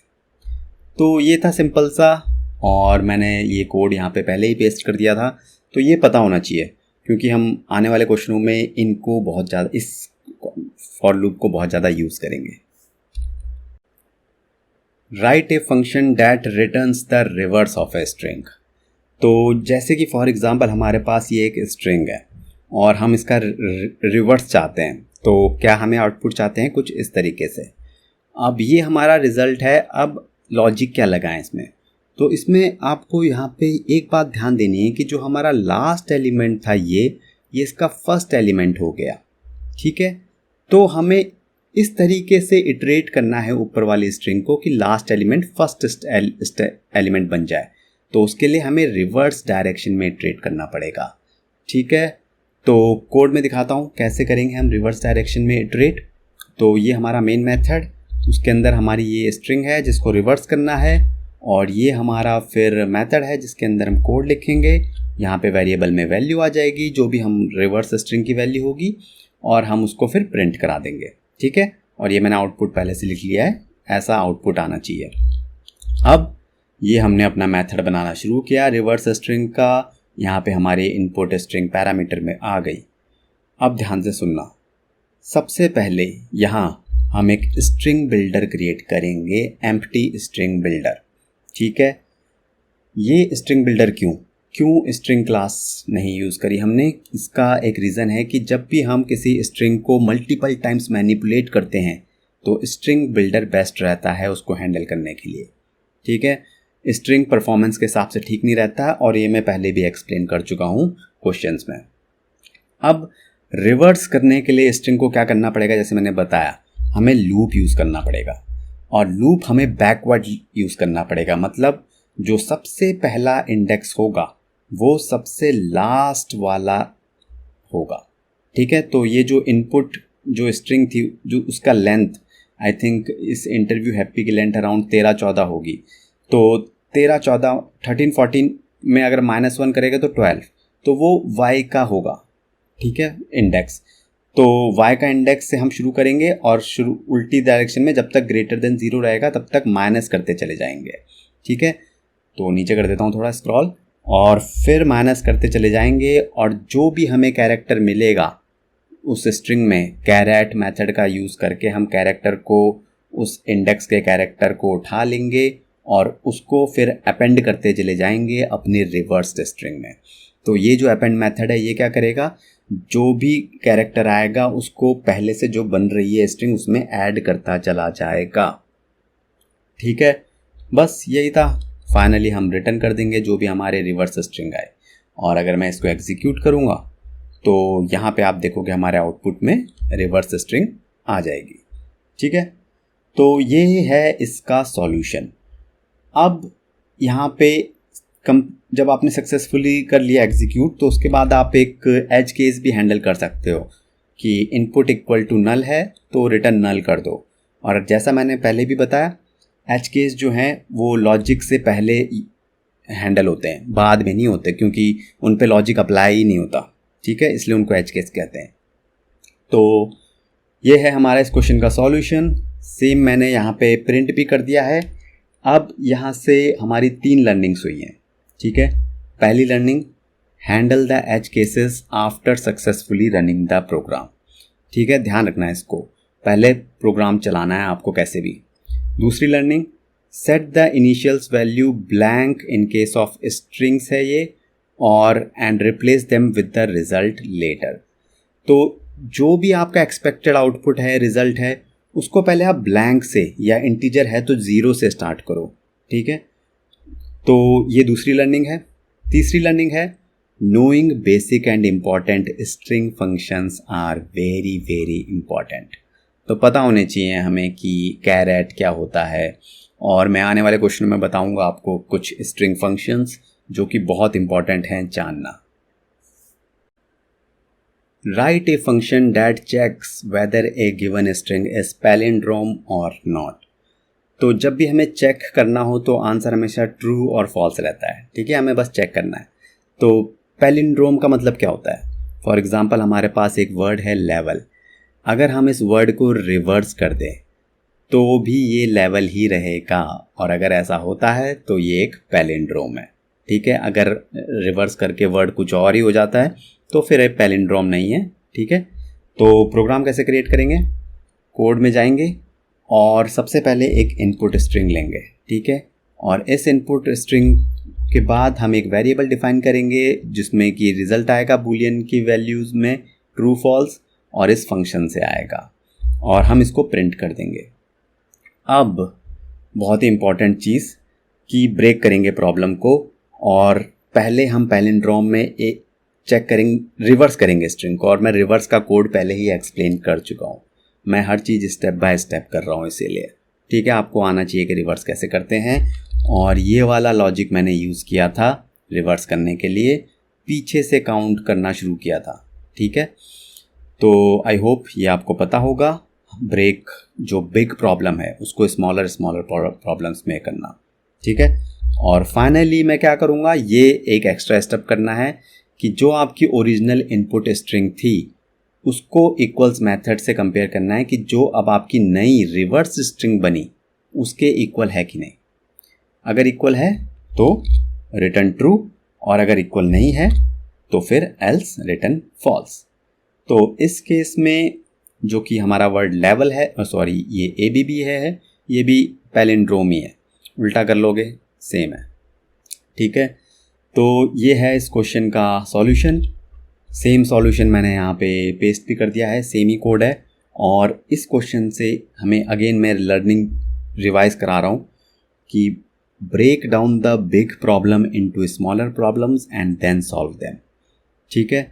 ये तरीका बेस्ट होता है क्योंकि क्वेश्चन जो है इंटरव्यू में चेंज हो सकते हैं कोडिंग के, तो उस टाइम पे अगर आप स्टेप बाय स्टेप चलोगे तो आप किसी भी प्रॉब्लम को सॉल्व कर पाओगे। ऑलराइट, ये था इस क्वेश्चन का answer. What are some more important methods of string class?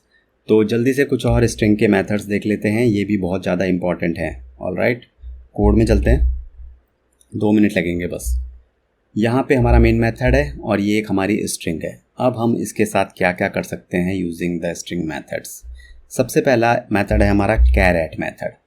Carat method, हम अगर स्ट्रिंग में कैरेट मेथड कॉल करते हैं इसका, और यहाँ पे हम एक नंबर वैल्यू पास करते हैं, तो इस नंबर एक्चुअली इंडेक्स होगा। तो इस इंडेक्स पे जो भी आपका कैरेक्टर प्रेजेंट होगा वो आपके इस कैरेक्टर में आ जाएगा वेरिएबल में। और अगर मैं इस कैरेक्टर को प्रिंट कर दूं और फिर रन करूं, तो अगर आप देखेंगे तो जो 7th पोजीशन है, ओके, उस पे हमारा R प्रेजेंट है, तो R हमारा आउटपुट में आ जाएगा, ठीक है। ये था एक मेथड। इसके बाद है हमारा ट्रिम मेथड। ट्रिम क्या करता है, मैंने यहाँ कमेंट्स में भी सबका लिख रखा है कि लीडिंग और ट्रेलिंग स्पेसेस को हटा देता है। तो जैसे आपका ये एक स्ट्रिंग है, तो इसमें जो ये लीडिंग है ना और ये जो ट्रेलिंग स्पेसेस हैं ये डिलीट हो जाएंगे।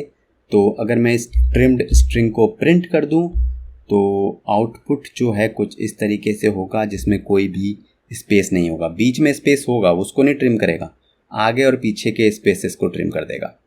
ठीक है, तो ट्रिम के बाद हमारा मेथड आता है रिप्लेस मेथड। रिप्लेस क्या करेगा, जहाँ भी हमारा हैप्पी होगा हमारी स्ट्रिंग में, हमारी स्ट्रिंग क्या थी इंटरव्यू हैप्पी, उस हैप्पी की जगह क्रैक कर देगा, क्रैक लिख देगा, सेकंड पैरामीटर की वैल्यू लिख देगा जो यहाँ सेकंड पैरामीटर में दोगे आप।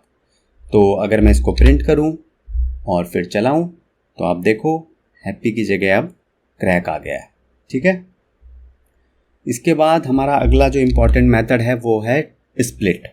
ये बहुत इम्पोर्टेंट मेथड है। तो ये क्या करेगा, आपकी स्ट्रिंग के टुकड़े टुकड़े कर देगा। तो जैसे अब किसके बेस पे करेगा, जो स्पेस, तो जो हमारा इंटरव्यू हैप्पी था इसको दो इस वर्ड का एक एरे बना देगा। ठीक है, तो इंटरव्यू और एक में फॉर एग्जांपल जैसे ये एरे बन जाएगी जिसमें कि सारे एलिमेंट्स स्ट्रिंग होंगे। ठीक है, प्रिंट कर देता हूँ इसे। प्रिंट करने के लिए मुझे एरे को कैसे प्रिंट करते हैं, एरे की वैल्यूज़ पूरा उसको इटरेट करके, इसलिए मैंने यहाँ पे फॉर ईच लूप यूज़ किया है, फॉर लूप भी यूज़ कर सकते हैं। तो ये जो भी हमारी ऊपर स्ट्रिंग बनी थी इसके एक एक एलिमेंट इटरेट होगा और वो सारे यहाँ पे प्रिंट हो जाएंगे। और मैं एग्जीक्यूट करूँगा तो देखो पहले इंटरव्यू प्रिंट हुआ, फिर दूसरा एलिमेंट हैप्पी प्रिंट हो गया। ठीक है, तो स्प्लिट आता है एक एरे स्ट्रिंग को एरे में कन्वर्ट करने के लिए। उसके बाद है हमारा टू कैर एरे मेथड। ये क्या करेगा, ये भी एक स्ट्रिंग को एरे में कन्वर्ट कर देगा, बट ये एक एक कैरेक्टर को तोड़ देगा। तो इंटरव्यू है तो आई अलग, एन अलग, टी अलग, इस तरीके से। ठीक है, फॉर एग्जांपल अब मैं एरे को इटरेट करता हूँ, कैर एरे को, और हर कैरेक्टर को मैं उसका प्रिंट कराता हूँ ऐसे, तो रिज़ल्ट सेम आएगा। तो यहाँ पे एक एक कैरेक्टर जो है प्रिंट होता चला जाएगा, बट ये एक एरे का पार्ट है। Okay, array of characters. ठीक है, तो ये हैं हमारे सारे मेथड, और सारे मेथड मैंने यहाँ कोड में लिख भी दिए हैं। आप देख रहे हो यहाँ पे मैंने कमेंट्स में लिखा भी हुआ है करते क्या हैं, ताकि आपको रिवीजन के लिए कोड ना करना पड़े। देखते ही आपको यह मेमोरी में एकदम रिफ्रेश हो जाएगा। Right a function that returns the longest word in a sentence. अब दोबारा इमेजिन करो, सपोज़ आपके पास ये एक सेंटेंस है, इसमें से आपको क्या फाइंड करना है, लॉन्गेस्ट वर्ड। तो वो इंटरव्यूज़ है, उसके लिए क्या करेंगे हम, लॉजिक क्या है, ये हमारा इंटरव्यूज़ हमारा एक्सपेक्टेड आउटपुट है। तो लॉजिक क्या है, इस सेंटेंस को हम ब्रेक कर देंगे एक एरे में कुछ इस तरीके से, और फिर एरे के फर्स्ट एलिमेंट से स्टार्ट करेंगे कंपेयर करना, और इटरेट करते करते हम डिसाइड करेंगे कि कौन सा एलिमेंट सबसे बड़ा है। ठीक है, तो ये हमारा इंटरव्यूज़ निकलेगा इससे। तो कोड देख लेते हैं। ये हमारा मेन मेथड, इसके अंदर ये हमारा सेंटेंस है, ये हमारा आउटपुट है जो हम एक्सपेक्ट कर रहे हैं, ये लॉन्गेस्ट वर्ड है, find longest word method use करेंगे, इसमें रिज़ल्ट आएगा, इसको प्रिंट कर देंगे। ठीक है, लॉजिक क्या होगा फाइंड लॉन्गेस्ट वर्ड के अंदर, इसमें हम पहले मानेंगे कि जो लॉन्गेस्ट वर्ड है वो ब्लैंक है। ठीक है, उसके बाद या तो आप एक और काम कर सकते हैं कि इस सेंटेंस का फर्स्ट वर्ड को आप वो मान सकते हैं क्या, लॉन्गेस्ट वर्ड, जैसे हम एरे में करते हैं, और फिर हम इस वर्ड्स को स्प्लिट कर देंगे, सेंटेंस को स्प्लिट कर देंगे बेस्ड ऑन द डेलीमीटर, और यहाँ पे वर्ड्स जो एरे बनेगा इसके जो सारे एलिमेंट स्ट्रिंग होंगे तो वो इस सेंटेंस के ही वर्ड होंगे। ठीक है, और फिर हम लूप चलाएंगे और वर्ड्स के जितने भी एलिमेंट्स हैं एक एक वर्ड यहाँ पे आएगा। मैंने फॉर ईच यूज़ किया है, आप इसको फॉर लूप भी यूज़ कर सकते हैं। एक एक वर्ड को हम उठाएंगे और फिर कंपेयर करेंगे उस वर्ड की लेंथ लॉन्गेस्ट वर्ड लेंथ से। तो सबसे पहले हमारा लॉन्गेस्ट वर्ड क्या था, ब्लैंक था, जो हमने ऊपर डिसाइड किया था, राइट। यहाँ पे तो जो पहला वर्ड था हमारा यहाँ पे इंटरव्यू आया, उसकी लेंथ ग्रेटर है लॉन्गेस्ट वर्ड से, हाँ है, तो अब हम इंटरव्यू को ही लॉन्गेस्ट वर्ड बना देंगे, तो वर्ड को हम लॉन्गेस्ट वर्ड में असाइन कर देंगे। फिर इंटरव्यू के बाद जो दूसरा वर्ड है वो उससे हम लॉन्गेस्ट इंटरव्यू से कंपेयर करेंगे और अगर वो इंटरव्यू से बड़ा होगा तो रिप्लेस करेंगे, नहीं होगा तो ये इफ कंडीशन एग्जीक्यूट नहीं होगी क्योंकि ये वाली कंडीशन फॉल्स हो जाएगी। ठीक है। Finally after all the iterations आपका लॉन्गेस्ट वर्ड रिटर्न कर दिया जाएगा। प्रोग्राम चलाओगे तो इंटरव्यूज़ आपका रिजल्ट है। ग्रेट। तो ये था इस। और हाँ, एक और चीज़ लास्ट, यहाँ पे एज केसेस आप हैंडल कर सकते हो। तो सेंटेंस अगर नल है, सेंटेंस अगर एम्प्टी है तो रिटर्न थोड़ा देखने में अच्छा लगता है, मतलब लगता है कि आप ने रटा रटाया प्रोग्राम नहीं है, आपने इसमें अपना एज केसेस और कुछ भी इसमें थोड़ा बहुत और हम ऐड ऑन कर सकते हैं अगर हमारा सक्सेसफुल रन हो गया है तो। ठीक है। उसके बाद ये रहा हमारा कोड, सेम टू सेम मैंने यहाँ पे प्रिंट कर दिया है जो भी मैंने एक्सप्लेन करा। और ये है हमारा लर्निंग इस क्वेश्चन से। Knowing how to convert string to array and vice versa, meaning array to string is important. पता होना चाहिए आपको कि स्ट्रिंग से एरे में कैसे कन्वर्ट करते हैं, कौन से मेथड्स हैं, और एरे से स्ट्रिंग में भी कौन से मेथड्स हैं जो कि मैं पहले बता चुका हूँ। ठीक है। पता होगा तो प्रोग्रामिंग करने में आसानी रहेगी। Write a function to remove all white space characters from a string. Again अगर आपको स्ट्रिंग फंक्शन पता है तो बहुत ईजी है आपके लिए। डायरेक्ट कोड में चलते हैं, ऐसा कुछ है नहीं इसमें। इनपुट स्ट्रिंग है हमारे पास, एक हम मेथड बनाएंगे रिमूव वाइट स्पेसेस, और जो भी रिज़ल्ट आएगा, जो भी रिमूवल के बाद रिज़ल्ट आएगा उसको हम प्रिंट करेंगे। ये हमारा फंक्शन है और इसमें ये हमारा मेथड है रिप्लेस ऑल। तो इसमें जो पहला पैरामीटर है वो है कि हमें रिप्लेस क्या करना है। वाइट स्पेसेस का जो रेगुलर एक्सप्रेशन होता है वो ये होता है। ठीक है। और रिप्लेस किस से करना है वो हम सेकंड पैरामीटर में देंगे। यहाँ पे हमें ब्लैंक से रिप्लेस करना है, राइट। तो रिप्लेस कर देंगे और अगर आप प्रोग्राम चलाओगे तो ऊपर देख रहे हो बहुत सारे स्पेसेस हैं यहाँ पे है, बीच में है, यहाँ पे है। तो बट जो आउटपुट है उसमें कोई भी स्पेस नहीं आया। ठीक है। अब आप बोलोगे हम ट्रिम मेथड भी यूज़ कर सकते थे, कुछ लोग सोच रहे होंगे, बट ट्रिम मेथड से क्या होता है, लीडिंग और ट्रेलिंग ही जाते हैं। जो बीच वाले स्पेसेस होते हैं ना वो नहीं जाते, उनके लिए आपको रिप्लेस ऑल और या फिर रिप्लेस कुछ और टेक्निक यूज़ करनी पड़ेगी। ठीक है। तो सेम कोड मैंने यहाँ पे लिख भी दिया है। अब इस क्वेश्चन से क्या लर्निंग हुई, इससे हुई कि नाम, ये कुछ अलग टाइप की लर्निंग है कि मीनिंगफुल नेम्स या रखना हमेशा वेरिएबल्स और फंक्शंस के। कुछ भी अनसेंट नाम मत रख देना, इंप्रेशन बेकार हो जाएगा। ठीक है। नाम थोड़े से मीनिंगफुल रखना, भले ही आप कोड सक्सेसफुली रन कर लो उसके बाद एक बार नाम अगर टाइम बचा हो तो ठीक कर लो, बट ये एक इम्पॉर्टेंट चीज़ है और रियल प्रोजेक्ट्स में भी इनका बहुत ध्यान रखा जाता है। Write a function that counts the number of vowels in a string. For example suppose ये है हमारे स्ट्रिंग और इसमें अब वॉवल्स कौन कौन से हैं, वो हैं ये। काउंट क्या है उनका, 1 I E I E A, total 5 है। तो ये हमारा रिज़ल्ट चाहिए हमें। कैसे मिलेगा ये रिज़ल्ट, उसके लिए लॉजिक क्या है, उसके लिए पहले तो हमें पता होना चाहिए कि वॉवल्स होते क्या हैं। तो ये है हमारे वॉवल्स, ये हमारे स्मॉल लेटर्स में हैं, ये कैपिटल लेटर में हैं। अब आपको लॉजिक क्या अप्लाई करना है कि इटरेट करना है इस स्ट्रिंग को और एक एक कैरेक्टर निकालना है इस स्ट्रिंग का और चेक करना है कि वो कैरेक्टर इस वॉवल्स वाली स्ट्रिंग में है कि नहीं है। तो वो एक काउंट को आपको इंक्रीमेंट कर देना है और अगर नहीं है तो काउंट को कुछ भी नहीं करना है, सेम रहने देना है। ठीक है। तो कोड में दिखा देता हूँ कैसे करेंगे। तो यही रहा हमारा कोड। सबसे पहले हमारा ये इनपुट स्ट्रिंग है, उसके बाद ये हमारा एक मेथड बनाएंगे हम काउंट वॉवल्स का, और जो भी रिज़ल्ट आएगा इंटीजर वैल्यू आएगी काउंट की, उसको हम प्रिंट कर लेंगे। ठीक है। अब ये यहाँ पे 5 होना चाहिए था, 3 लिख दिया, ओके, बाद में ठीक कर दूंगा।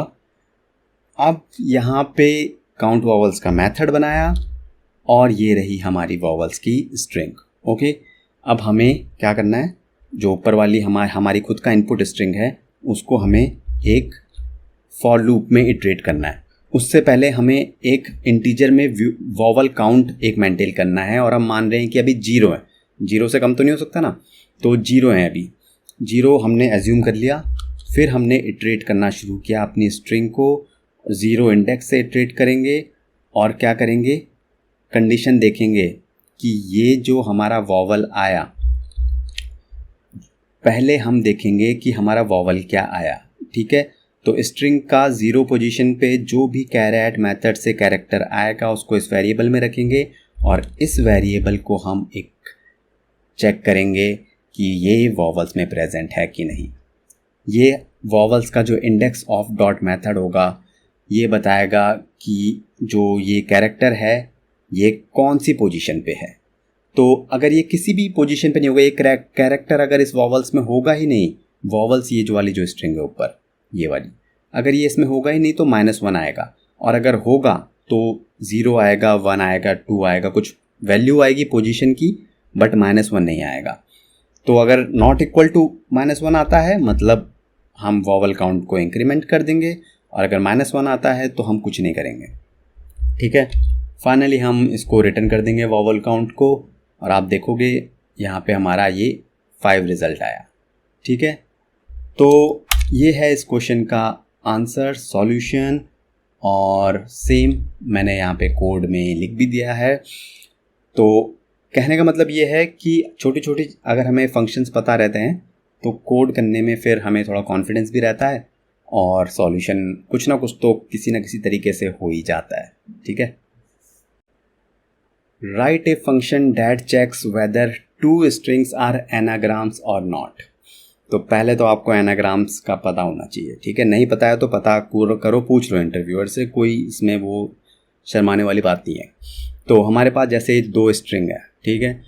अगर स्ट्रिंग 1 के सारे कैरेक्टर्स स्ट्रिंग 2 में प्रेजेंट हैं एग्जैक्टली सेम, तो दोनों ही स्ट्रिंग क्या है, एनाग्राम्स है। करेंगे कैसे पता? उसके लिए सबसे पहले हम दोनों ही स्ट्रिंग को एरे में कन्वर्ट करेंगे कुछ इस तरीके से, और फिर एरे में कन्वर्ट करने के बाद हम उसको सॉर्ट कर देंगे कुछ इस तरीके से। दोनों स्ट्रिंग को जब हम सॉर्ट करेंगे तो अगर इनके कैरेक्टर सेम होंगे तो फिर ये इक्वल हो जाएंगी, राइट। और अगर इक्वल होंगी तो एनाग्राम ट्रू हम मार्क कर देंगे। सिंपल सा लॉजिक है, और सेम मैं कोड में भी बता देता हूँ कैसे करेंगे। ये हमारा मेन मेथड है, ये हमारी 2 स्ट्रिंग इनपुट हैं। पहले तो मैं चाहता हूँ खुद ही करो आप, बट चलो मैं भी बता देता हूँ।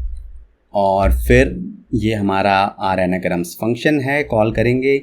मैंने डायरेक्टली इसको प्रिंट एलन के अंदर कॉल कर लिया है, आप चाहे तो एक वेरिएबल लो और फिर उसको प्रिंट कर लेना, ठीक है। उसके बाद इस मेथड को बनाएंगे, हमें पता है बूलियन रिजल्ट आने वाला है। और फिर क्या बोला था मैंने, दोनों स्ट्रिंग को कैरेक्टर एरे में कन्वर्ट करेंगे, ठीक है। इस तरीके की कैरेक्टर एरे हमें मिल जाएगी। फिर सॉर्ट, राइट। ये देखो हमने पहले एरे कैरेक्टर एरे 1 को सॉर्ट कर लिया, ये एरेज का मेथड यूज़ किया है, और फिर कैरेक्टर एरे 2 को भी सॉर्ट कर लिया। सॉर्ट करने के बाद क्या करेंगे, कंपेयर। उसके लिए हम क्या करते हैं, इक्वल्स मेथड, एरेज को इक्वल्स मेथड, ये जो ये एरेज हैं अभी स्ट्रिंग को नहीं, एरेज को हम इक्वल कंपेयर कर रहे हैं। तो यहाँ पे पैरामीटर दे दिया और जो भी रिज़ल्ट आया उसको रिटर्न कर दिया, ठीक है। तो प्रोग्राम एग्जीक्यूट करोगे, आपको पता है लिसन और साइलेंट के दोनों कैरेक्टर्स एग्जैक्टली सेम हैं, तो यहाँ पे ट्रू आपका रिज़ल्ट आ जाएगा। तो ये है इस क्वेश्चन का आंसर, सॉल्यूशन, और सेम कोड मैंने यहाँ पे लिख भी दिया है ताकि जब आप रिवाइज़ करो तो बार बार कोड खोलने की ज़रूरत ना पड़े। बुक का एक सिंपल पेज का लुक 3-4 सेकंड के लिए देखा और रिवीजन हो गया समझो। Write a function to calculate the factorial of a number. बहुत ही सिंपल सा क्वेश्चन है, बस आपको फैक्टोरियल का मतलब पता होना चाहिए, वो कि पता ही होगा। तो जैसे 5 एक नंबर है हमारा और ये हमारा फैक्टोरियल का साइन है। फैक्टोरियल कैसे कैलकुलेट करते हैं, ऐसे कैसे, तो हम 1 से स्टार्ट करते हैं किसी भी नंबर के लिए, और 1 2 3 जब तक वो नंबर आ नहीं जाता तब तक मल्टीप्लाई करते रहते हैं, ठीक है। तो अब रिज़ल्ट ये रहा, मिलेगा हमें सबको मल्टीप्लाई करके। अब कोड में भी देख लेते हैं कैसे करते हैं। तो इनपुट सेट कर लिया, हमें इनपुट पता होना चाहिए, एक वेरिएबल डिक्लेयर किया, और यहाँ हमने लॉन्ग डाटा टाइप लिया है क्योंकि मल्टीप्लाई कर रहे हैं तो बहुत ज़्यादा वैल्यू हो जाती है। तो ये एक स्मार्ट वे है आपको दिखाने का, आपको इंटरव्यूअर को, कि आप केयर करते हो। अदरवाइज़ इंट लोगे तो उसकी लिमिटेड ही वैल्यू होती है, राइट। तो कैलकुलेट फैक्टोरियल मेथड है और फिर यहाँ पे हम प्रिंट कर देंगे। और अब इस मेथड को लॉजिक इसके अंदर लिखेंगे हम। तो लॉजिक तो सिंपल सा है, क्या करेंगे हम एक फॉर लूप चला देंगे, 1 से स्टार्ट कर देंगे। पहले हम एज्यूम कर लेते हैं कि वैल्यू जो है 1 है रिजल्ट की, क्योंकि फैक्टोरियल 1 क्यों 0 क्यों नहीं, क्योंकि फैक्टोरियल की मिनिमम वैल्यू 1 होती है। ओके, इवन आप 0 का भी फैक्टोरियल करोगे ना तो भी 1 वैल्यू आएगी, मतलब होती है, ठीक है। उसके बाद यहाँ पे हम एक लूप चलाएंगे, 1 से स्टार्ट करेंगे, 0 से नहीं करेंगे क्योंकि 0 से मल्टीप्लाई करेंगे तो सब कुछ 0 हो जाएगा, राइट। और फिर रिजल्ट को मल्टीप्लाई करते जाएंगे कुछ इस तरीके से। तो ये 1 इंटू 2 इंटू 3 इंटू 5 होता चला जाएगा और फाइनली हम उस रिजल्ट को रिटर्न कर देंगे। ये ऊपर यहाँ पे आ जाएगा और यहाँ से प्रिंट हो जाएगा, ठीक है। इस प्रोग्राम को एग्जीक्यूट करूँगा तो ये हमारा एक्सपेक्टेड आउटपुट 120 था, वो मिल जाएगा। अब जब आपका प्रोग्राम बन जाए तो उसके बाद हम क्या करेंगे, एज केस हैंडल कर लेंगे कुछ इस तरीके से। तो अगर किसी ने ऊपर से num 0 पास कर दिया तो उसमें फिर आपका ये लॉजिक काम नहीं करेगा, ठीक है। आप उसका बाय डिफ़ॉल्ट जो फैक्टोरियल है उसको 1 माना जाता है, ठीक है। तो ये था हमारा कोड और सेम कोड मैंने यहाँ पे पेस्ट भी कर दिया है।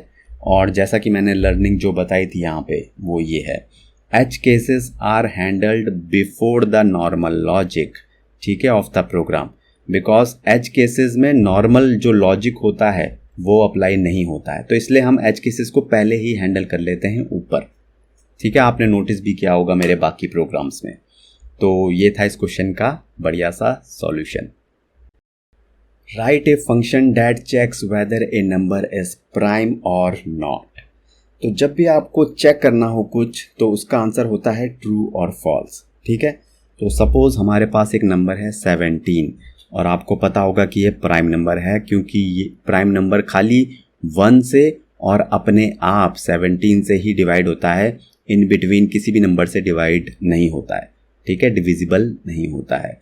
तो हमारा इस केस में रिजल्ट हम एक्सपेक्ट कर रहे हैं ट्रू। अब क्या लॉजिक लगाएं, तो इसके लिए हम एक लूप चलाएंगे 2 से लेके 16 तक और हर नंबर को 17 से डिवाइड करेंगे। और यहाँ पे हम मॉड्यूलस ऑपरेटर, बहुत ही इंपॉर्टेंट है ये, इसका पता होना चाहिए। ये क्या करता है, 17 को डिवाइड करेगा पहले 2 से और जो भी रिमाइंडर आएगा, जो अगर 1 आएगा रिमाइंडर, ठीक है, फिर ये डिवाइड करेगा 3 से और रिमाइंडर आएगा 2। तो कब किसी भी केस में रिमाइंडर 0 नहीं आना चाहिए। अगर एक भी केस में 2 से डिवाइड किया, 3 से, 4 से, 5 से 16 तक, एक भी केस में अगर रिमाइंडर 0 आ गया उसी टाइम हमारा प्राइम नंबर कैंसिल हो जाएगा, ठीक है। तो ये लॉजिक अब कोड में देख लेते हैं। तो ये है हमारा मेन मेथड, इसके अंदर हमने 17 मान के चल रहे हैं इनपुट को और एक्सपेक्टेड आउटपुट ट्रू है हमारा, ठीक है। तो यहाँ पे हम क्या कर रहे हैं, फंक्शन को डायरेक्टली मैंने println के अंदर ही कॉल कर दिया है। आप चाहे तो इसको एक बूलियन वेरिएबल में स्टोर करके प्रिंट कर लेना, सेम ही चीज़ है, बस एक डिफरेंट तरीका करा है यहाँ पे, ठीक है। अब इस मेथड इस प्राइम को क्रिएट करेंगे, वहाँ पे नंबर पास करेंगे और सबसे पहले हम एक फॉर लूप लगाएंगे जो स्टार्ट होगा 2 से, 1 से स्टार्ट नहीं होगा क्योंकि 1 से तो डिवाइड हो ही जाएगा कोई भी नंबर, तो वो प्राइम को नहीं चेक कर सकता। तो अब यहाँ पे ध्यान देना, मैंने नंबर डिवाइडेड बाय 2 तक ही लूप को चलाया है। ध्यान से सुनना, क्योंकि कोई भी नंबर होता है, जैसे 17 है, वो मैक्सिमम अपने आधे से डिवाइड होगा। 17 मैक्सिमम 8 से डिवाइड होगा, राइट। अगर नंबर है 20 तो वो मैक्सिमम 10 से डिवाइडेड होगा अपने आधे से, या 30 या 25, कोई भी नंबर आप एज्यूम करके देख लो। तो इसलिए अगर आप इसको डिवाइड बाय 2 नहीं भी करोगे ना तो भी आपका रिजल्ट तो आ जाएगा। बट ये जो आप इटरेशन कर रहे हो, जैसे 17 के केस में अगर 8 के बाद आप इटरेशन कर रहे हो 9, 10, तो वो वेस्ट है, ठीक है, परफॉर्मेंस के हिसाब से ठीक नहीं है।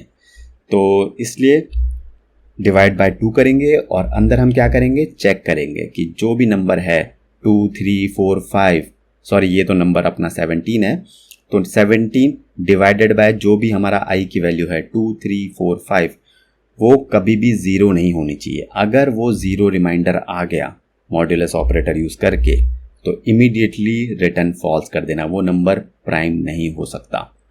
ठीक है।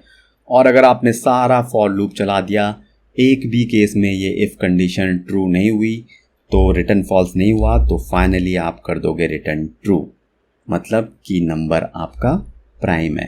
तो मैं इसको एग्जीक्यूट अगर करूँगा तो यहाँ पे आपका ये प्राइम नंबर ये बता देगा true number is prime. Same चीज़ को मैंने यहाँ पे कोड में भी लिख दिया है, पेस्ट कर दिया है, क्योंकि जब आप रिवाइज करोगे तो कोड खोलना, कोड करना और इवन वीडियो देखना भी बहुत टाइम टेकिंग होता है। बुक में देखा 3-4 सेकंड में ही आपको रिवीजन हो जाएगा। तो ये था इस क्वेश्चन का solution. How to swap 2 numbers in Java. तो वेरी इंपॉर्टेंट क्वेश्चन, इंटरव्यू में भी बहुत पूछा जाता है, और ये डायरेक्टली ना भी पूछा जाए पर ये बहुत सारे जो अदर प्रॉब्लम्स होती है ना, जैसे सॉर्टिंग वगैरह एरे की, वहाँ पे हम इसको यूज़ करते हैं। ठीक है, मैंने भी एक सॉर्टिंग की एरे में, बबल सॉर्ट में मैंने इसको यूज़ किया है। तो चलिए समझते हैं, बहुत ही सिंपल सा है कि होता क्या है। तो अप्रोच समझ लेते हैं पहले, कोड फिर आप खुद एक बार ट्राई करना। तो फॉर एग्जांपल हमारे पास a और b की 2 वैल्यू हैं 5 और 10। ठीक है, हमें स्वैप करना है, a को बनाना है 10, b को बनाना है 5। उसके लिए क्या करेंगे, पहले हम एक टेम्प वेरिएबल लेंगे और उसमें जो हमारी a की वैल्यू 5 थी उसको असाइन कर देंगे। ठीक है, अब हम क्या करेंगे, जो हमारी b की वैल्यू 10 थी उसको हम a में असाइन कर देंगे। तो a तो हमारा हो गया 10। ठीक है, a हमारा फाइनल हो गया कि इसकी वैल्यू हो गई 10। अब हमें b की वैल्यू करनी है 5, और 5 किसके पास है, टेम्प के पास है। तो हम क्या करेंगे, b में टेम्प असाइन कर देंगे कुछ इस तरीके से। तो b की वैल्यू हो जाएगी 5 और a की तो पहले ही हो गई थी 10। तो ये है लॉजिक, आप कोड कर लो, सिंपल 3 लाइन का कोड है, बट मैं आपको दिखा देता हूँ। ये हमारा a और b वैल्यूज़ हैं और ये हमारा आउटपुट उनको उल्टा कर दिया है 10 और 5, यही हमारा एक्सपेक्टेड है। तो पहले क्या किया, हमने एक टेम्प वेरिएबल लिया, उसमें a जो 5 था उसको असाइन कर दिया, फिर a में b को असाइन कर दिया। तो b की जो 10 थी वो a में असाइन हो गई, तो a तो हमारा हो गया 10, हमें मिल गया एक्सपेक्टेड। अब b को 5 करना है, तो 5 किसके पास है, टेम्प के पास है, तो ये हम b को कर देंगे टेम्प। That's it. बाद में मैं इसको जस्ट प्रिंट कर दूंगा और आपको दिखाने के लिए प्रिंट कर दिया है। और अगर मैं रन करूंगा तो आप देखेंगे कि प्रिंट में हमने a इक्वल टू 10 कर दिया और b इक्वल टू 5 कर दिया। सिंपल सा सॉल्यूशन है। तो अब अगर हम सेम चीज़ को यहाँ पे पेस्ट कर देते हैं, और यहाँ पे जो हमारा एक टिप है वो है कि स्वैपिंग बहुत ही कोडिंग प्रॉब्लम्स में, जैसे मैंने बताया, यूज़ होता है, तो ये पता होना बहुत ज़रूरी है। ठीक है, तो ये था इस क्वेश्चन का solution. Write a function to calculate the GCD for 2 numbers. तो GCD होता क्या है, पहले तो ये जानना बहुत ज़रूरी है। फॉर एग्ज़ाम्पल हमारे पास 2 नंबर हैं 30 और 18। ठीक है, अब GCD क्या होता है, इसके पहले तो कॉमन डिवाइजर्स क्या क्या हैं 30 और 18 के, मतलब जो इन दोनों को डिवाइड कर सकें। तो ये हैं हमारे 2, 3 और 6, राइट। इन दोनों को डिवाइड कर देंगे। इनमें से सबसे बड़ा कौन सा है, 6, तो वही है हमारा GCD, greatest common divisor. Okay, तो कोड में समझते हैं। ये हमारा कोड है, ये हमारे 2 नंबर हो गए 30 और 18। इस तरीके से भी हम नंबर को डिक्लेयर कर सकते हैं। ठीक है, उसके बाद रिज़ल्ट फाइंड, हमने एक GCD मेथड बनाया, रिज़ल्ट मिला, उसे रिज़ल्ट को प्रिंट कर देंगे। अब फाइंड GCD मेथड क्रिएट करेंगे कुछ इस तरीके से, ऑल राइट। और हम इसके अंदर क्या करेंगे, एक लूप चलाएंगे। अब ध्यान से सुनना, यहाँ पे जो हम i की स्टार्टिंग वैल्यू रखेंगे वो रखेंगे num2। num2 जो है वो हमारी छोटी वाली वैल्यू होगी 18, और जो भी हमारे 2 नंबर मिलेंगे ना हमें GCD के लिए, उनमें से जो छोटा होगा वहाँ से शुरुआत करेंगे 18 से। 18 से क्यों करेंगे, क्योंकि देखो जो भी ये हम नंबर होगा, जो ग्रेटेस्ट कॉमन डिवाइज़र होगा वो 18 से छोटा ही होगा। कभी भी ऐसा नहीं होगा कि 19, 20, 21 ये 18 को भी डिवाइड कर दे और 30 को भी, राइट। सही कह रहा हूँ, 18 से छोटा ही होना चाहिए नंबर। तो हमने 18 से शुरुआत करी और हम नेगेटिव डायरेक्शन में जाएंगे, i माइनस माइनस करते रहेंगे, 18, 17, 16, जब तक कि 1 ना हो जाए नंबर। ठीक है, हम नेगेटिव डायरेक्शन में क्यों जा रहे हैं? क्योंकि जैसे ही हमें 6 मिलेगा, हम उसके बाद 2 और 3 से हमें कोई मतलब नहीं है। ओके, वो भी डिवाइज़र है, पर हमें 6 चाहिए। तो अगर हम नेगेटिव डायरेक्शन में मानेंगे तो सबसे पहले सबसे बड़ा नंबर आ जाएगा। ठीक है, तो ये रीज़न है 18 से स्टार्ट करने का और नेगेटिव डायरेक्शन में जाने का। तो अब सिंपल सा लॉजिक है, हम करेंगे क्या? 18 को परसेंटाइल आई सबसे पहले 18 से डिवाइड करेंगे, मॉड्यूलस ऑपरेटर यूज़ किया हुआ है, तो जो भी रिमाइंडर आएगा 18 डिवाइडेड बाय 18, रिमाइंडर आएगा 0। तो यहाँ तो 0 आ गया, ये ट्रू हो गया। पर 30 number 1 divided by 18, reminder will not be 0। तो ये कंडीशन क्या हो गई? फॉल्स हो गई। ठीक है, तो फिर हम 17, 18 डिवाइडेड बाय 17, 18 डिवाइडेड बाय 16 ऐसे करते चले जाएंगे। और जब 6 होगा तो 18 डिवाइडेड बाय 6, रिमाइंडर आएगा 0। 30 डिवाइडेड बाय 6, रिमाइंडर आएगा 0। तब ये इफ कंडीशन ट्रू होगी और उस ही आई जो 6 था उसको हम रिटर्न कर देंगे एज ए GCD। ठीक है, पता लग गया। और अगर इन केस ये कभी भी ट्रू नहीं, मतलब ये कभी भी किसी भी केस में अगर नहीं होता है 0 रिमाइंडर 18 और 13 बोथ के साथ, तो फाइनली बाय डिफ़ॉल्ट किन्हीं भी 2 नंबर का जो GCD होता है वो होता है क्या? 1। ठीक है, तो अगर मैं एग्जीक्यूट करूँगा तो यहाँ पे आप देखोगे 6 मेरा रिजल्ट में आ जाएगा। तो ये था हमारा GCD फाइंड करने का तरीका। ये सेम चीज़ मैंने कोड यहाँ पे लिख भी दिया है ताकि जब रिवाइज करो तो जस्ट एक लुक में ही रिवीजन हो जाए, पूरा का पूरा ना तो कोड करना पड़े और ना ही हमें पूरा वीडियो सुनना पड़े, क्योंकि वो टाइम टेकिंग प्रोसेस है। ठीक है, ये था इस क्वेश्चन का answer. Write a function to find the sum of the digits of a number. मतलब ये कि फॉर एग्जांपल हमारा नंबर है ये 1234, तो इसमें जितने भी डिजिट्स हैं ना, इनका सम हमें फाइंड आउट करना है। तो इस केस में 1 + 2 + 3 4 क्या होता है? 10 होता है। ठीक है, अब लॉजिक क्या होगा? लॉजिक ये होगा कि हम इस नंबर को सबसे पहले डिवाइड 10 करेंगे। मैं दिखाई देता हूँ ये कुछ इस तरीके से। तो आप देख रहे हो 1 2 3 4 को हमने पहले डिवाइड किया 10 से, मॉड्यूलस ऑपरेटर यूज़ किया हुआ है, रिमाइंडर आएगा। रिमाइंडर क्या आएगा इस केस में? 4, राइट। फिर हमने 1 2 3 को डिवाइड बाय 10 किया, रिमाइंडर आएगा 3, यहाँ पे रिमाइंडर 2 और 1, और सबको अगर हम प्लस कर देंगे तो हमारा आ जाएगा रिजल्ट। अब मैं कोड में भी दिखा देता हूँ, उससे आपको थोड़ी और क्लैरिटी आ जाएगी कि हमने ये कैसे किया। ठीक है, तो कोड में ये हमारा नंबर है 1 2 3 4। Okay, sum of the digit, ये 1234 नंबर है। ओके, तो एक मेथड बनाया, रिजल्ट आएगा, इसको प्रिंट कराएंगे सम को।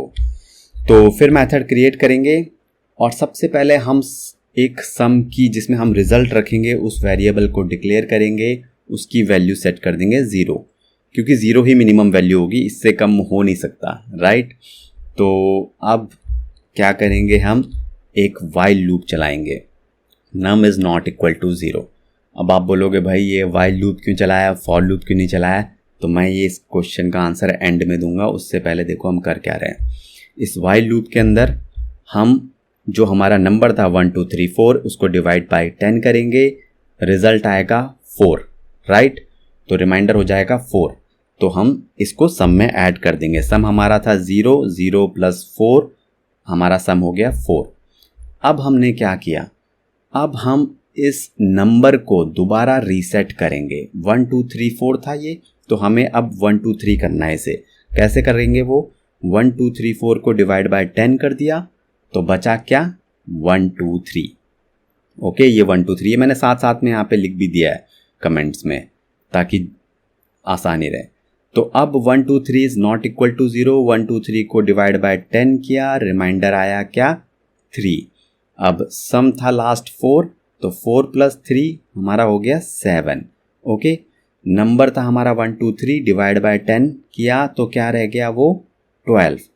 फिर 12 ऊपर गया, 12 is not equal to 0, 12 divided by 10 किया, रिमाइंडर आया 2, सम हमारा था 7, 7 + रिमाइंडर 2 हो गया 9। फिर हमारा नंबर क्या था 12, 12 डिवाइडेड बाय 10 बचा क्या number 1, 1 is again not equal to 0, तो रिमाइंडर 1 डिवाइडेड बाय 10, रिमाइंडर क्या बचा 1, और 9 प्लस रिमाइंडर 1 हमें मिल गया 10। ओके, और 1 डिवाइड जो नंबर था 1 था, 1 डिवाइडेड बाय 10, 0.1 जो कि हमारा जो होता है हमारा 0 हो जाएगा। ठीक है, तो 0 हो गया, इसलिए हमने वाइल लूप यूज़ किया था, क्योंकि यहाँ पे जब नंबर 0 हो जाएगा तो उसके बाद वाइल लूप ख़त्म हो जाएगा, हमें अपना रिज़ल्ट मिल चुका है। और यहाँ फॉर लूप इसलिए यूज़ नहीं किया क्योंकि यहाँ पे इंक्रीमेंट करने जैसा कुछ है नहीं। जब भी आपके पास खाली कंडीशन होती है ना तो वाइल लूप काम आता है। जब आपको इंक्रीमेंट करना है, इनिशियलाइज करना है एक लाइन में, तब फॉर लूप काम आता है। ठीक है, तो इसे हम रिटर्न सम कर देंगे और मैं अगर इसे एग्जीक्यूट करूँगा तो यहाँ पे हमारे पास रिजल्ट भी आ जाएगा। ठीक है, 10। तो सिंपल सा सॉल्यूशन है, अगर समझ में आ जाए तो सब कुछ आसान, और समझ में नहीं आया तो दोबारा देख लेना। तो ये है इस क्वेश्चन का सॉल्यूशन, मैंने यहाँ पे पेस्ट भी कर दिया है। Write a function to find the Fibonacci sequence up to a given number। तो Fibonacci sequence क्या होता है? फॉर एग्जाम्पल यहाँ पर आपके पास एक नंबर है 7। ओके, तो अब थोड़ा सा सोचो, इसका Fibonacci sequence ये है। क्या है ये? 0 1 2 3 4 5 8। सबसे पहली बात कि जो भी आपका नंबर होगा 7, तो यहाँ पे 7 ही वैल्यूज़ होंगी। ठीक है, अब इसको कैलकुलेट कैसे करेंगे? कुछ इस तरीके से। इसमें क्या होगा, जो हमारे पहले के 2 नंबर होते हैं ना, ये 0 और 1, ये फिक्स होते हैं। चाहे किसी की भी फेबोनिकी सीक्वेंस निकालनी हो, 0 और 1 फिक्स। फिर उसके बाद जो नेक्स्ट नंबर होता है, थर्ड नंबर, वो 0 और 1 का एडिशन होता है। ठीक है, फिर जो फोर्थ नंबर होता है वो बेसिकली प्रीवियस 2 एलिमेंट्स का एडिशन हो रहा है, तो 1 और 1 2 हो जाएगा। फिर इसका करने के लिए हम इसका एडिशन और इसका एडिशन कर देंगे, फिर इसको कैलकुलेट करने के लिए इसका और इसका एडिशन। ठीक है, तो इस तरीके से हम 7 बार एडिशन करेंगे। तो कोड में देख लेते हैं हम कैसे करेंगे। पहले तो एक इनपुट 7 डिफाइन कर देते हैं और उसके बाद ये हमारी एक्सपेक्टेड आउटपुट है। अब मैं डायरेक्ट एक generate Fibonacci sequence method call करूँगा। इसमें कुछ रिटर्न नहीं करा रहा हूँ मैं डायरेक्टली प्रिंट करा दूँगा। ठीक है, ये कुछ ऐसे एरे नहीं है, ये जस्ट एक आपकी स्ट्रिंग जैसी है, तो डायरेक्टली प्रिंट कराएंगे। तो उसके लिए मेथड पहले डिफाइन करते हैं। इसके अंदर जैसे मैंने बताया, पहले के 2 लेटर डिजिट्स को हमने फिक्स कर दिया है, a = 0 b = 1। ठीक है, और इनको प्रिंट भी कर दिया है। तो ये तो हमें मिल गया, प्रिंट कर दिया तो ये मिल गया। अब हमें बाकी का ये प्रिंट कराना है, तो उसके लिए हमें पहले थर्ड वैल्यू फाइंड करनी पड़ेगी। राइट, थर्ड वैल्यू को कैसे? पहली 2 वैल्यू को ऐड करके। तो उसके लिए हमें क्या करना पड़ेगा, एक लूप चलाना पड़ेगा जो पोजीशन 2 से स्टार्ट होगा। ओके, और फिर ये 7 तक जाएगा। ठीक है, और i++ होता रहेगा। तो कैसे फाइंड करेंगे? Next value equal to a + b, 0 + 1 next will become 1। और अब हम क्या करेंगे, नेक्स्ट को प्रिंट कर देंगे। तो ये हमने 0 और 1 प्रिंट कर दिया था, कॉमा डाला हमने और उसके बाद नेक्स्ट वैल्यू 1 प्रिंट कर दी। तो अब हमें इतना तो मिल गया। ठीक है, अब हम क्या करेंगे, a और b को रीसेट करेंगे, क्योंकि a और b एक एक स्टेप आगे बढ़ जाएंगे। तो पहले a था 0 और b था 1, बट अब a हो जाना चाहिए 1 और b हो जाना चाहिए 1। तो a को हमें b की वैल्यू असाइन कर देंगे। तो b क्या था 1, तो a = b, तो अब a हो गया 1, और b को हम नेक्स्ट की वैल्यू असाइन कर देंगे। ये जो नेक्स्ट था 1 था, तो इसको हम नेक्स्ट को b को असाइन कर देंगे। तो a हो गया 1 और b हो गया अब नेक्स्ट 1।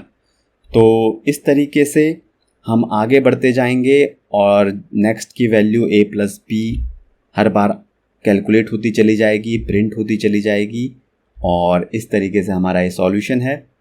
अगर मैं इस कोड को एग्जीक्यूट करूँगा तो यहाँ पे आप देखोगे हमारी फिबोनाची सीक्वेंस प्रिंट हो जाएगी।